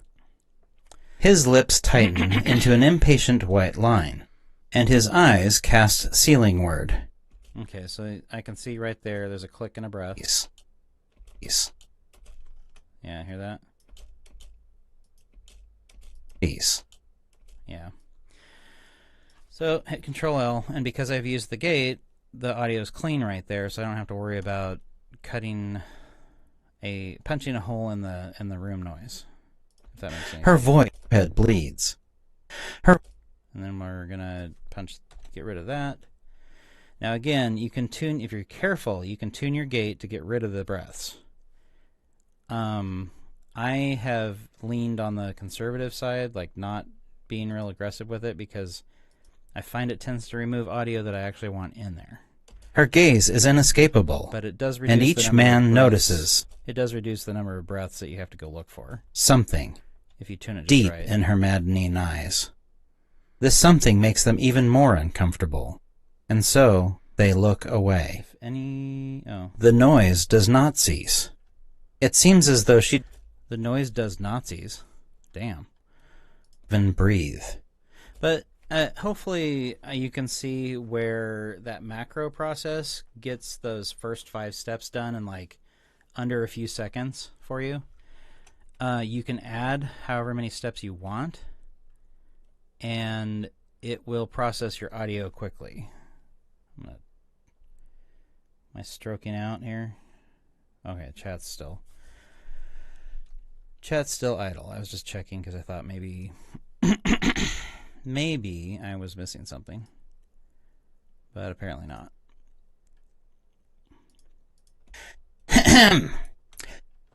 Now see, I don't want that. I'll get rid of that. The glasses man. Yeah, that's a mouth noise I could stand to get rid of. It doesn't have to be perfect, it just has to be good enough. Remember. Is to be heard over the woman's muffled cries. You will have no... You will... Now, see that I'm going to get rid of because I don't think that was intended to be part of the dialogue. So I'll get rid of that one. Her rib cage appears burst open as if from inside, and her withered heart hangs by a rotting thread of flesh. The protruding bones are cracked and splintered. You can see clearly inside her chest cavity. Her lungs appear to be dried out, thus begging the question of how she still... De-esser? I don't think Audacity has a built-in de-esser, does it? Spectral delete. Now, see, when I talk about the older compressor tool... Oh, shit. Gotta select something. That's what it looked like back before I updated to this version. So, take that for what you will. Has a few more knobs to twist since the last version. Where would one find this de-esser tool? Let's grab a stretch of audio. Is it under special? echo, delay, reverb, repair. Oh, that's for... The repair tool is for like when audio clips change and there's a little click right there. You can sort of crossfades a very short length of audio to get rid of those clicks.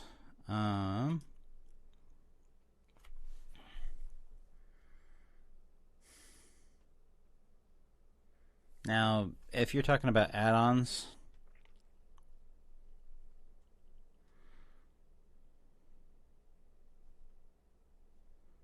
oh, de-esser plugins. Yeah, this is pretty much vanilla, other than the ones down here. So, I have waves, I have a de-esser, I have an IDX Live, I have, or IDX, it's like a advanced compressor, if that makes sense. Sort of tune your, it's meant for more for music than for voiceover type work. And then you've got noise suppressor in mono and stereo, which, and then this little tool right here, this is my baby. That was $70, and it's an AI noise removal tool, but it can get rid of room noise and it can get rid of transient echoes. So if your room treatment sucks a little bit, it can get rid of some of the echoes bouncing off your walls. But again, I've treated my room pretty well. I don't use it very often, but sometimes I will.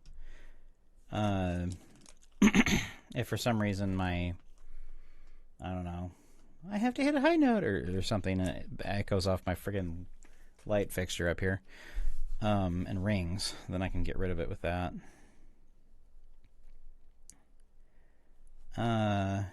Now, the macro, did you manage to build you one, or did you want to go through that process there, Narrative? Because what I can do is just start a fresh file, and we can abandon the story for now. Her lower organs and intestines are strewn about the room. Her uterus has prolapsed and still dangles between her legs. And finally, you will have noticed the necrotized... Yeah, see, I don't like how the gate handled that breath, so I just get rid of it.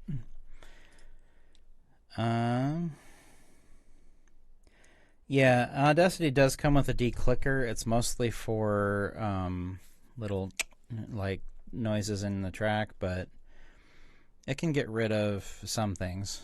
You just have to tune it right, again, like everything else. This is a very manual program. Her hair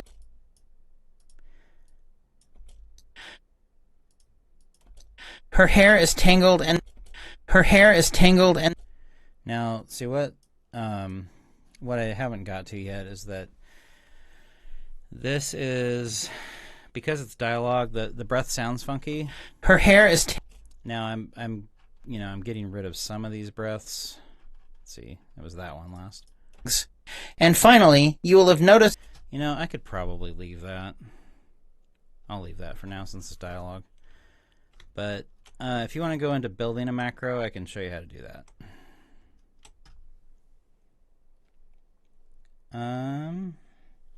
Let's go ahead and save before I forget again. Always save. So let's do a new.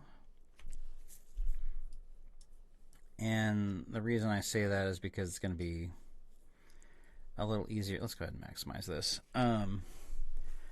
So I'm just going to record a sample of audio with me doing various voices. I fucking tortured him to sort of elucidate all the range of macro applicable voices that you can do.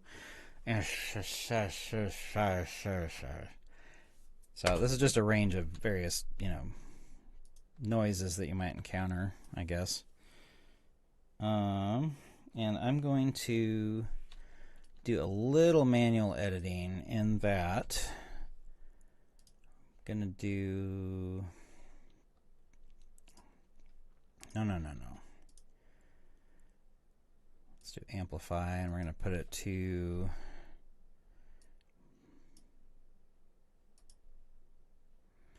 allow clipping. Yeah, 0, fine. right? We'll just take and make the noises loud. Jesus. And then just kind of make this awful. Alright, so maybe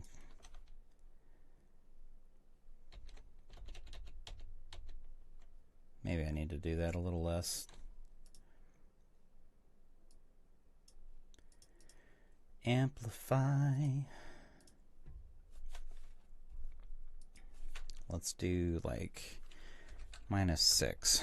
That'll make it loud, but not too loud. Now grab that. R it. R it. R it. R it. I'm not entirely sure why I'm making this awful, but I am. So we're gonna build a macro from scratch. Let's Applicable. I'm just gonna. Hey, how's it going, Vox? Don't use the built-in ones. Just download the plugins. Yeah.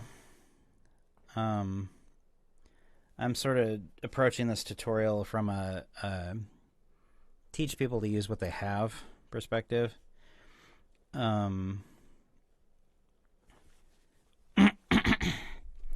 Now, again, narrative. Do you need me to do a rundown on how to build one? I'm sort of planning on doing that anyway, so I'll just do it. All right. So to build a macro, go into Tools and Macro Manager. Now you're going to create a new, and you're going to call it.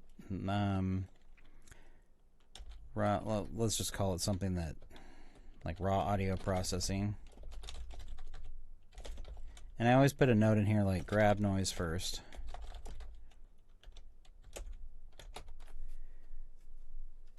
How's Vox doing? It's been a while. Alright, so there is the start of a new macro. There's nothing in here yet. You can remove macros, rename them, import or export them, send them to other people. I've done that before. I've done that for people who can like take it and build themselves a macro based on what I've already done, and like or tune the macro to their needs. So yeah, we'll start with process 1, which is look at all of these commands. All of this stuff is programmable. So what I'm going to do is go to noise removal first, or noise reduction, and I'm going to go OK. And then what you do is you double click that, and then you can tune your settings for the noise removal. So say I want it to be more aggressive, I'll turn up the decibel reduction, and if I want it to be less aggressive, I'll turn that down. If I want it to be more or less sensitive, I do want this down to like 6. So once you hit, and you can do this, I think it carries that setting in the macro. So if I were to have a highlighted section with noise that is typical of my room, I might do that, but I'm not going to, because I want to always grab custom audio. Like, you know, for example, if one of my fans starts making a funky noise or something, and my macro isn't tuned for that, it'll miss that part of the spectrum and won't remove that extra noise.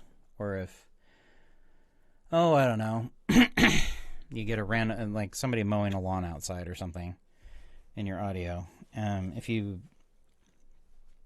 don't capture that each time you're recording, then you might miss it. Okay, so and then you're going to add another step. Actually, highlight the bottom and then hit insert. That way you're putting it below the previous step.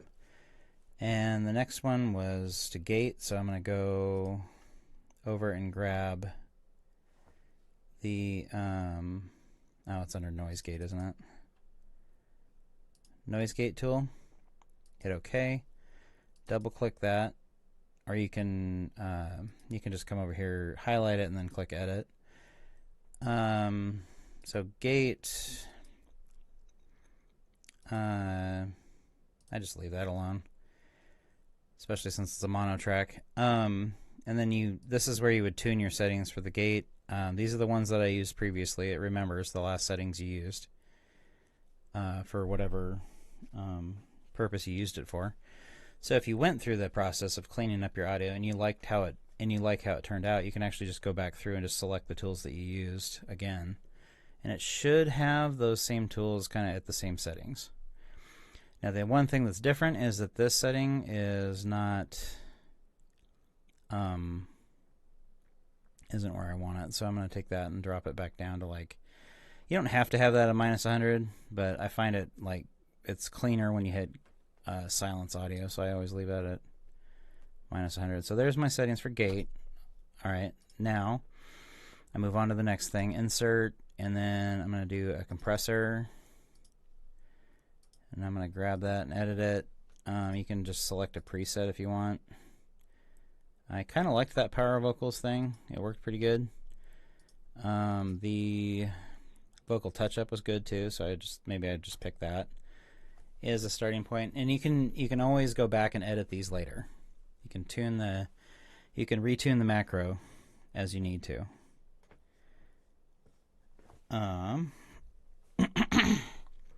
So go back to the end, insert another one.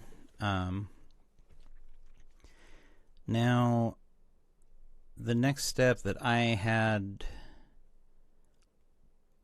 let's see, it was,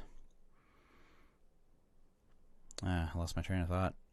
So it was noise reduction, gate, compressor, and then what I typically will do is normalize. You don't want loudness normalization. That kind of does a different thing. I don't usually mess with that one too much. But go over to normalize, open that, edit it, make sure it's at -1 because that keeps it from clipping. Apply, oops, insert. And then I'm going to do a limiter. So I think it's under L for limiter. Elimino P. I have to elimino P. Limiter. Okay. Double click it. Make sure see the makeup target's gone to -1. Yeah, no. I think I'm going to put this at -5 from now on. Now, I'm going to do another normalize step, but if you figure out how to use this properly, you shouldn't have to add another normalize. You can just set this makeup target to -1, and then that'll probably take care of it. So I'm going to apply, but just for the purposes of, keeping each step separate and not built into the same tool to where you can't see what it's doing. I'm going to add another normalize. And I'll show you another feature. So if I want to normalize again, I can just grab... I spoke too soon. Never mind. I thought you could copy and paste that, but you can't.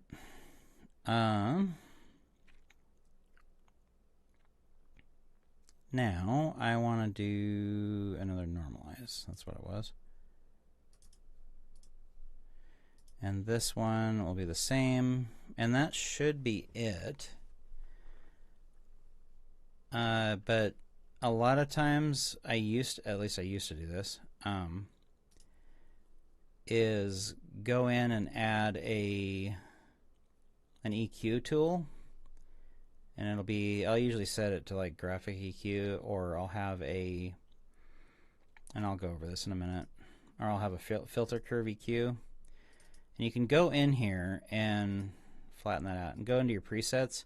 You can save your own custom filters for your voice. Like if you find an EQ that works really well for your narrator voice, fucking save that shit and put it in your presets. So there's the factory presets. I don't have any of my old presets from my old laptop in here yet, so they're not going to show up. So what I'll do... Oh, hang on. I got to go shut off an alarm that was left over.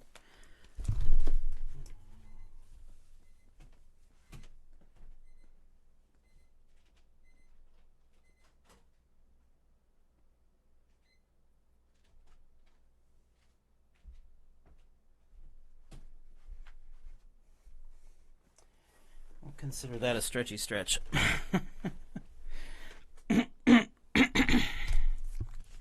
Alright, so what I'll do is I can just kind of customize. Did I get him? I did. I got that little fucker. I had a fruit fly flying in front of my computer monitors. Flatten.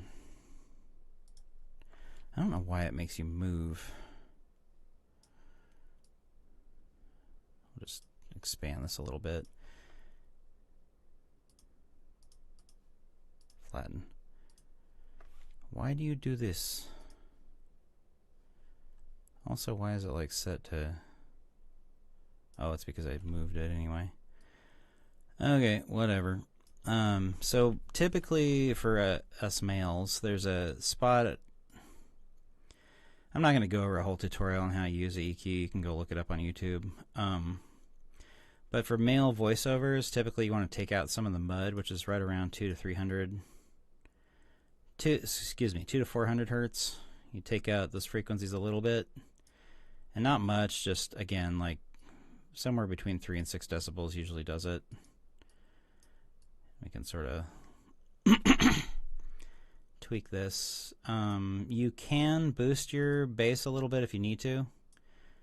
That might make you sound a little more manly. And then typically you'll want a slight reduction in like the 900 to 1000 hertz range. Not much. This is just me building an EQ off the cuff.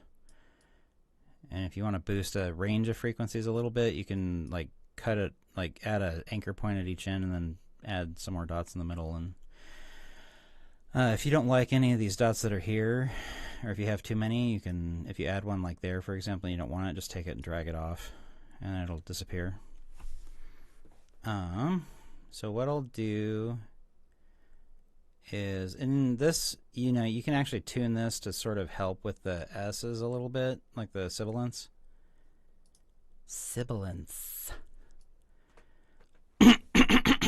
And it won't completely take care of it, but it might help.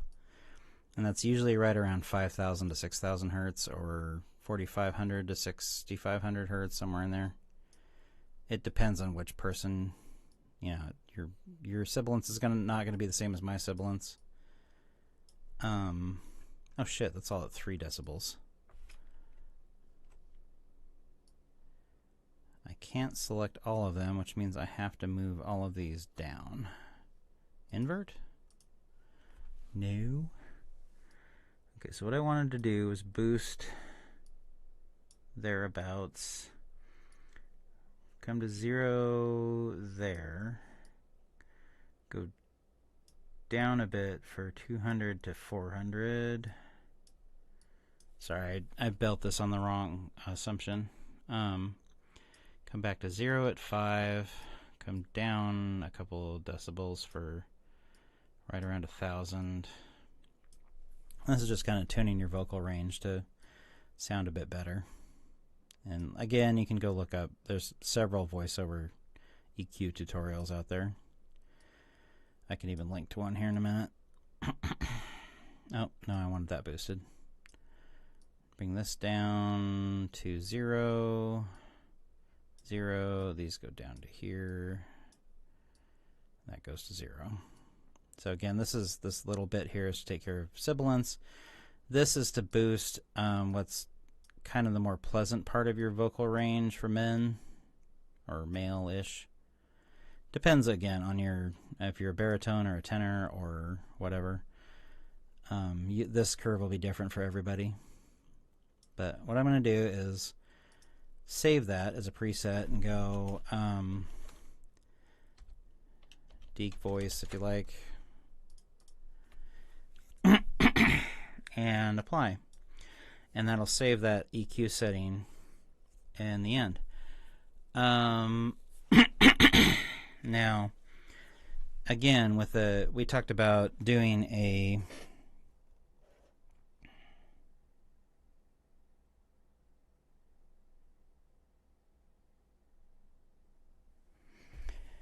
can tell based off your audio quality. Oh, yeah. Okay, so you know how to build a macro. And again, don't underestimate the power of what you can do with it. I'm going to play with a couple of things that I did just to show what can be, what you can do with it. Like even specific tasks, like I want to take this particular noise out of my entire audio track or my audio clip or whatever. We'll get to that. So what I'm going to do is I'm going to build one more. Yeah, I want to see the changes. This will be specific noise reduction.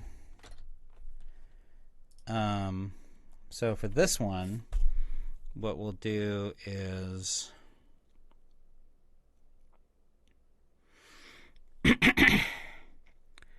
basically it'll be kind of like going and doing your noise reduction on something, but then hitting Control R for every other sound in that audio clip that matches that frequency.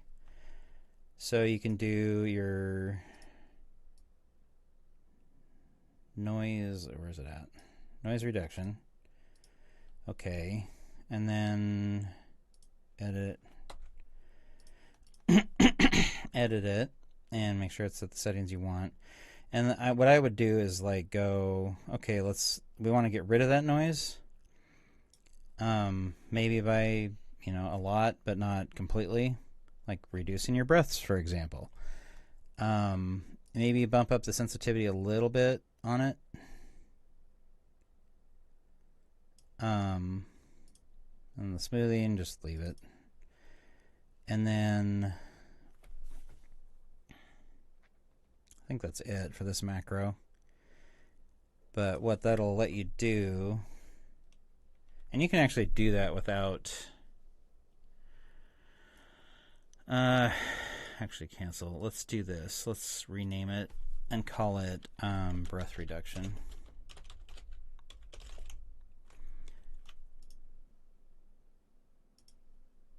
And then what we'll do is we'll add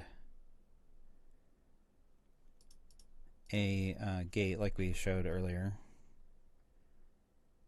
Noise gate, sorry.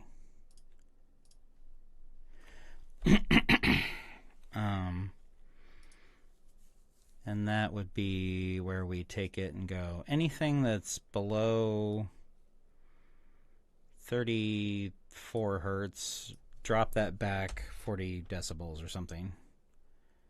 Let's go with 30.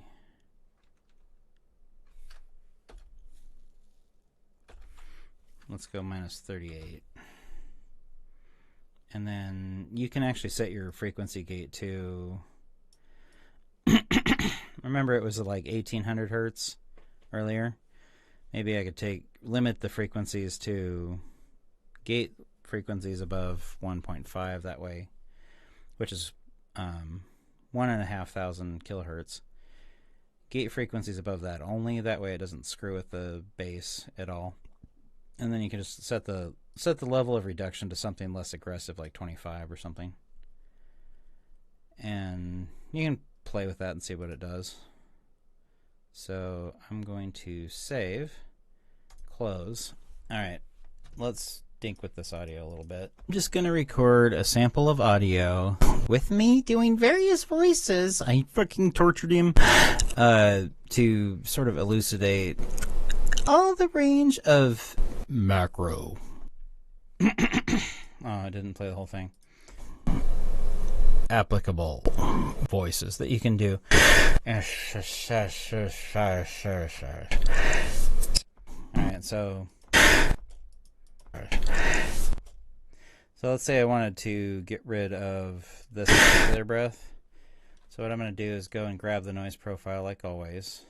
Wish there was just a button you could press. Grab that and then select all and do your, let's say, breath reduction on macro. Oh, God. Clearly there's something wrong there. Yeah? Record a sample of audio with me doing various voices. I fucking tortured him. Yeah. Anyhow, I'm not sure what happened there. Again, I just built this, so I don't know what's going on with it.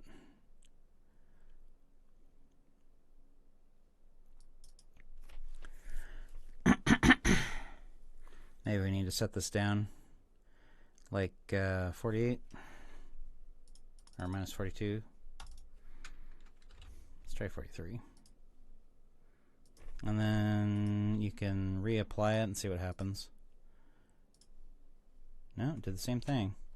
So what's happening there is the gate's I'm just going to record a sample of audio with me doing various voices. I fucking tortured him to sort of elucidate all the range of... Yeah. Something's going on there. I'm guessing that maybe the noise reduction settings are a little aggressive. Let's try 24 and see what happens there. And then maybe I'll move that down and make that the second part of the process. Yes. And then let's just do this last audio clip right here. Breath reduction. applicable voices that you can Yeah, fucker. Okay, I don't know what's going on there. I did something to... When I set this up, it's just not... I wish you could, like, disable it before deleting it entirely. So what I'm going to do is get rid of the... I wonder what that means. Delete the noise reduction one and see what happens. Close. Yeah, well, it was definitely the applicable voices that you can do. So I'm going to investigate what's going on with that and why the noise reduction thing got so damned aggressive.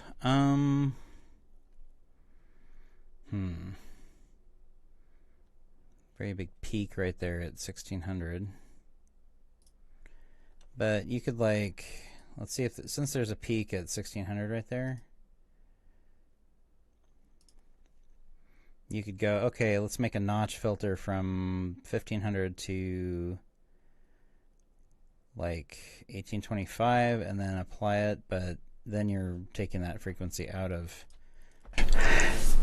like all of your audio. But again, there's a pattern there with the 1800. Right here we replot 1825. We go to another breath. Let's plot this one. Similar peak. So at 18, right around 1830, 18. Let's see, what was the other one? 1880. So 1830 to 1880-ish. There's a breath frequency right there that for me is probably, I won't say unique to me, but a feature of my word. Yeah, so you're not going to see that there. So if we were to take that and go, okay, let's build a macro where it only gates from like 1830 up. I could take this up to 1.83. That's going to be 1,830 kilohertz. And then get a little more aggressive with the reduction.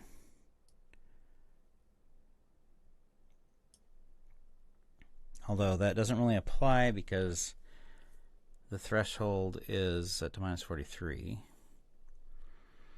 And that's what happens when you screw with your audio. Alright, I'm going to stop fucking with that one and we'll we'll go to what macros can also do for you as far as like effects. Like if you wanted to do a fancy ghost voice, for example. So what I have is, get out of here. I'm just gonna record a sample of audio. Let's see, where's Kermit? Me doing various voices. I freaking tortured him. Yeah. So. I freaking tortured him. All right, let's grab that. Bring it over here. So I'm just going to demonstrate it first.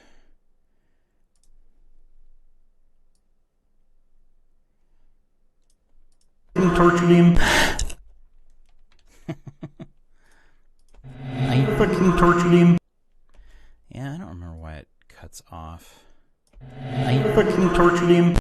All right, let's fix that macro real quick. So I have a ghost voice macro that does specialized, ghost voice when I need it, and I'll take you through the macro real quick. So you reverse your audio clip that you've selected. You add a delay, and then you add reverb to that delay. Then you re-reverse it, which puts all of the echoes that you've added at the beginning, and then will you've added the sort of you reversed it, added a delay, which adds delay is more akin to echo than reverb is. Reverb is more the entirety of the reflected audio around you. Like if you yell into a canyon, hey, hey, hey, hey, that's delay. If you yell in the canyon, it's like, hey, hey, hey. The hey is part of the like reverb, more or less. There is a difference. Delay is repeated, whereas reverb is like one-off. Anyway, not to go into too many details. This is something I understand more on an intuitive level than on an intellectual one. So, reverse, and then so you're straightening the audio back up to its normal order, and then you're adding reverb. Now, what I need to do, because I didn't add this last time, another goddamn fruit fly.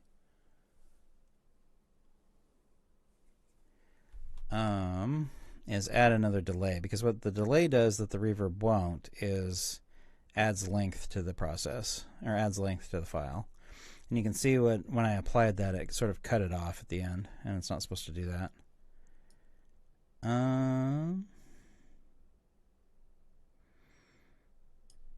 Delay, okay. And then we're going to edit that delay and make it like 3 echoes, pitch change per echo. Don't really need that, but you can tune that. You can like make it bend down as you get toward the end of the file. You can add a bunch of echoes. Allow the duration to change is important for this one. So yes, you want you want to allow the macro to change the length of the clip. You just have to watch your ass when it comes to the audio around the clip you're editing. So maybe move it to a new track before you use a macro like this, because it'll change the length of that little clip, and then that little clip will run over some of the other clips around it. Chat is oddly silent.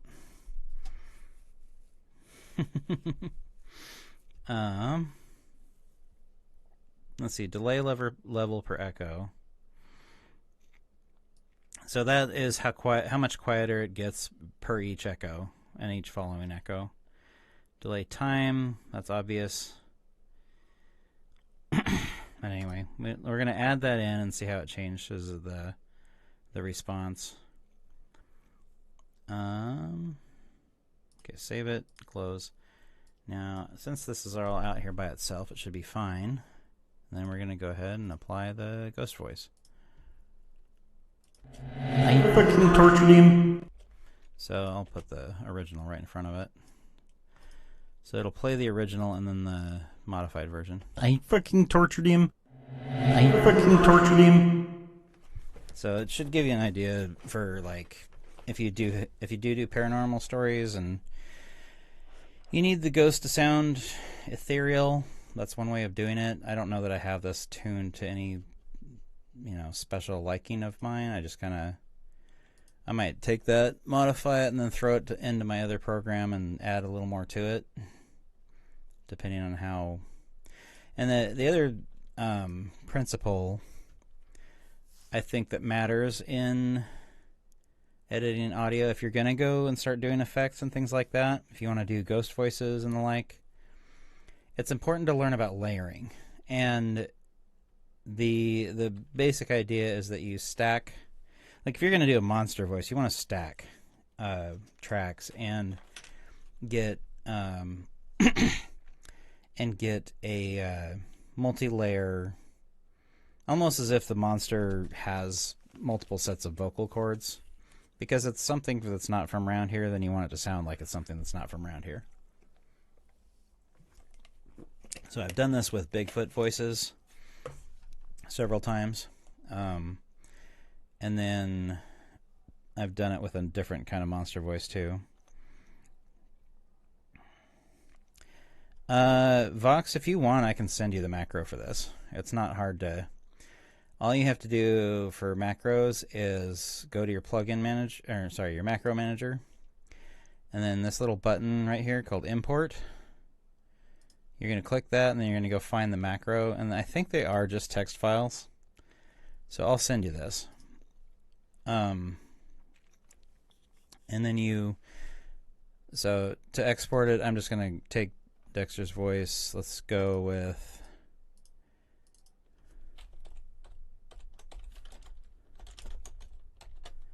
for Vox, and what folder is this in? Okay, oop. Shit. Let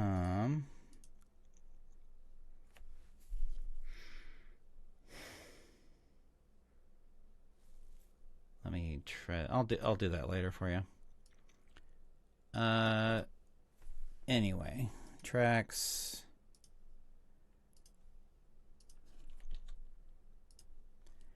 Okay, so layering. So let's say I want Kermit to sound like extra creepy, extra deep. Let's add 3 tracks maybe. And...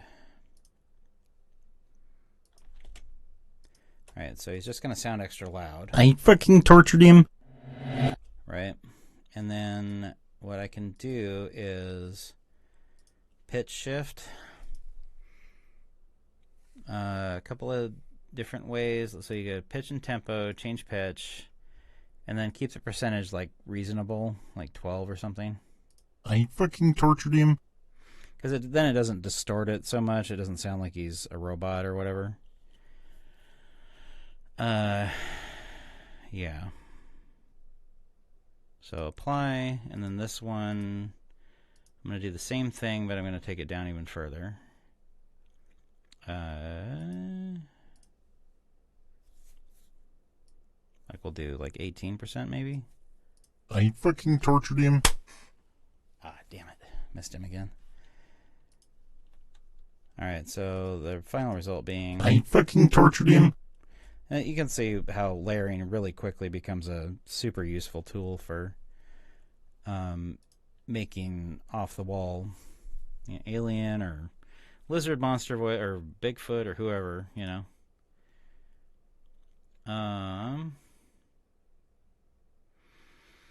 Oh, I was going to add a track.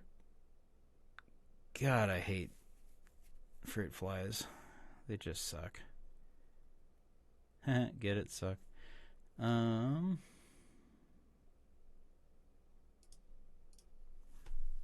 going to take that ghost voice, and this is where it gets a little tricky. You just have to line up the waveforms appropriately. And it only has to be within a few tens of milliseconds to match. So now we have...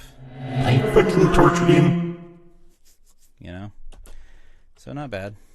I typically prefer to do this in my other program.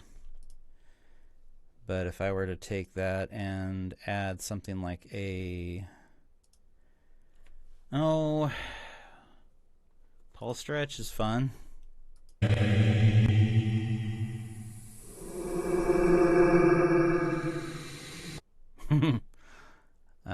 Yeah.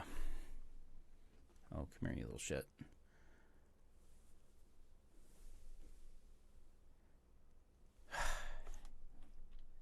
Alright, let's try a 2 time resolution. Right, you can totally... Pulse stretch is a fun little effect you can get all kinds of weird shit out of.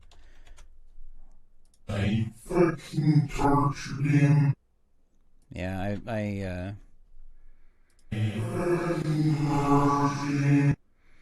like, you can even keep the, God damn it. Get out of my face, you little shit.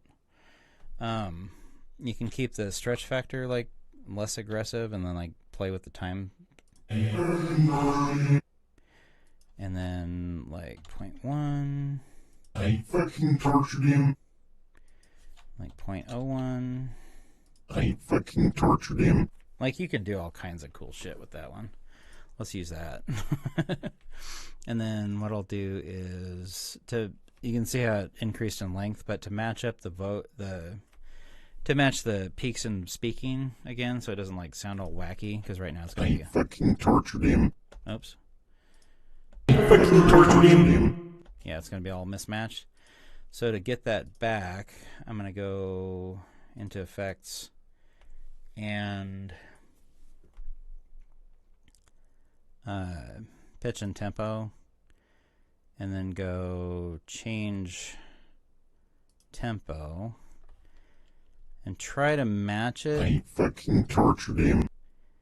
I want to go speed it up. I fucking tortured him. You might have to trial and error this. I'm not sure.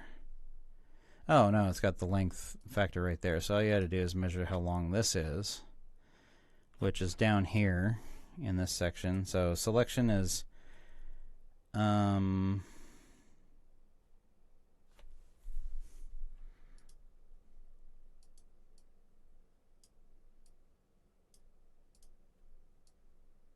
Sorry, I'm thinking.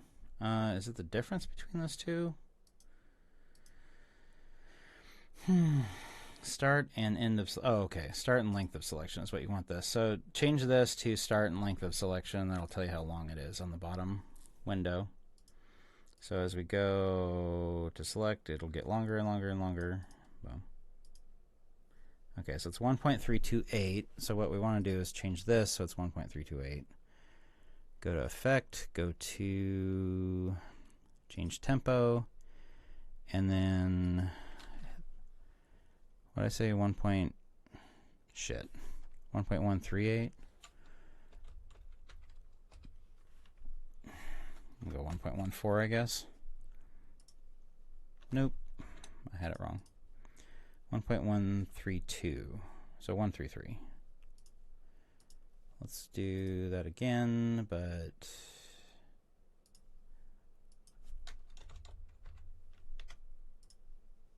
wow. Okay. 1.33. That's what I put, didn't I?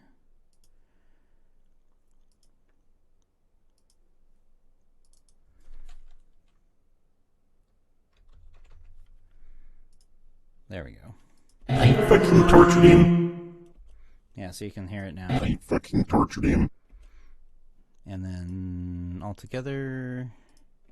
I fucking tortured him. Anyway, that's what you can do with macros. Oh shit. How long has that been going on?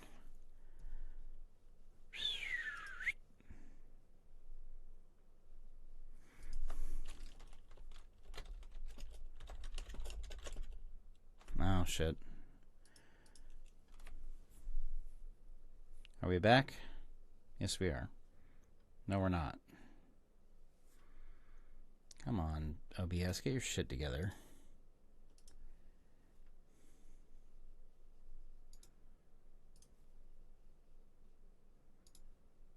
Come on, OBS. Don't you die on me, goddammit.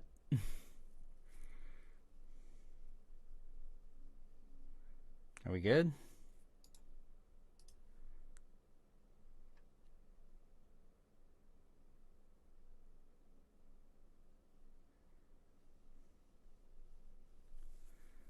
Yeah, I'll cut that out later.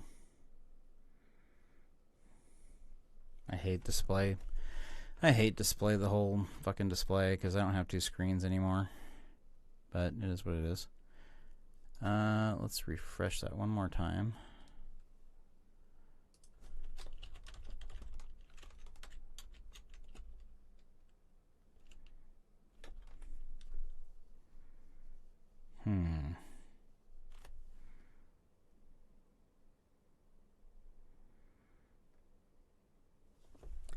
Okay.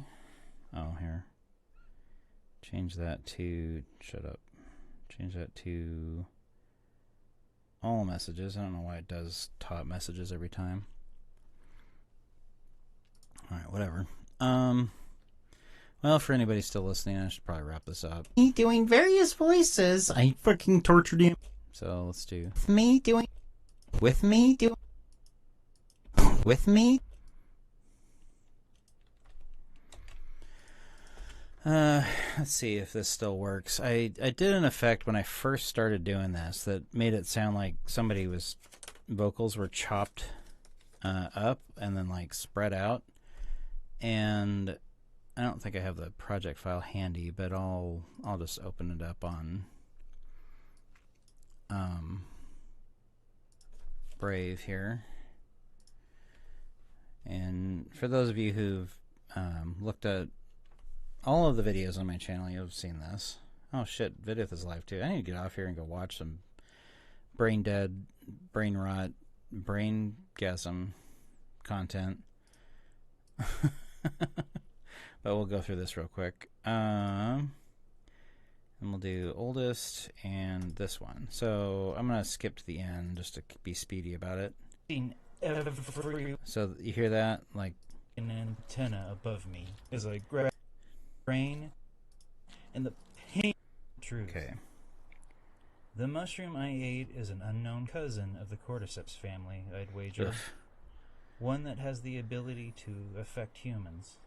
To infect humans. I need to A redo mind this story. control parasite mushroom like the one that affects the ants and causes them to climb high above their colony. I stand above the city and I can feel it cracking through my skull. Its roots dig further into my brain and the pain is excruciating. But I stay standing still while the time passes. Yeah, so that chop mind shit. tells me not to move. I had people telling I can see me, it growing like an antenna above me as I gradually lose control of all motor functions. so that whole thing was intentional. I had people like commenting on it. Oh, I thought the distortion, there was some distortion in the audio at the end. I was like, yeah, that was an artistic choice.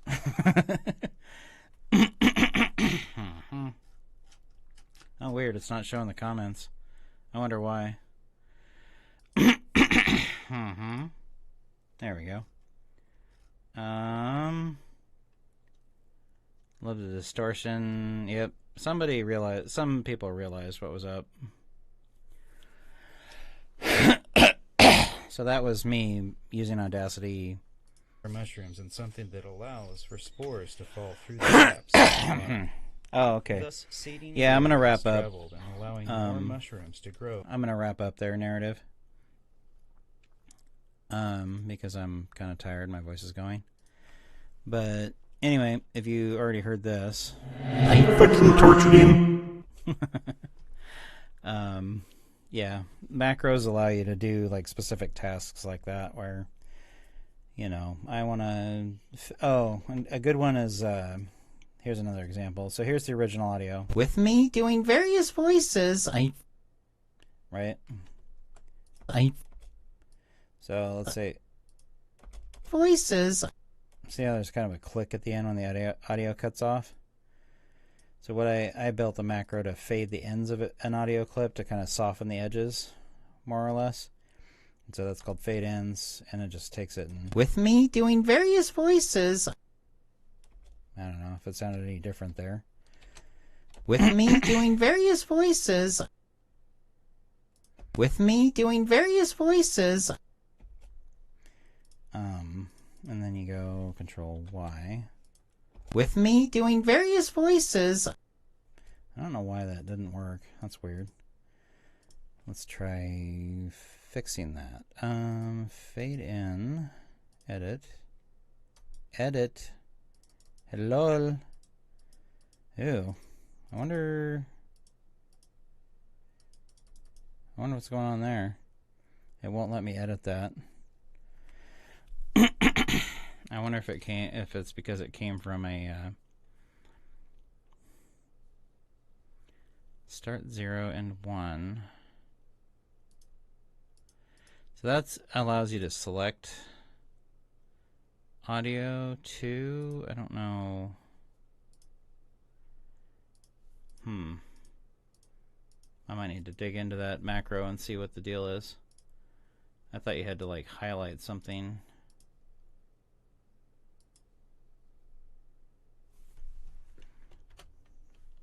Anyway, doesn't matter.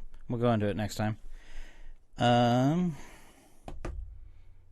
Cube, I'm fighting the frames right now. Cube, your room may be unplayable. Uh-oh. Well, I'm sorry to hear that. Anyway, otherwise we will go into more advanced mixing and stuff next time. Because I am zonked. Good night, everybody.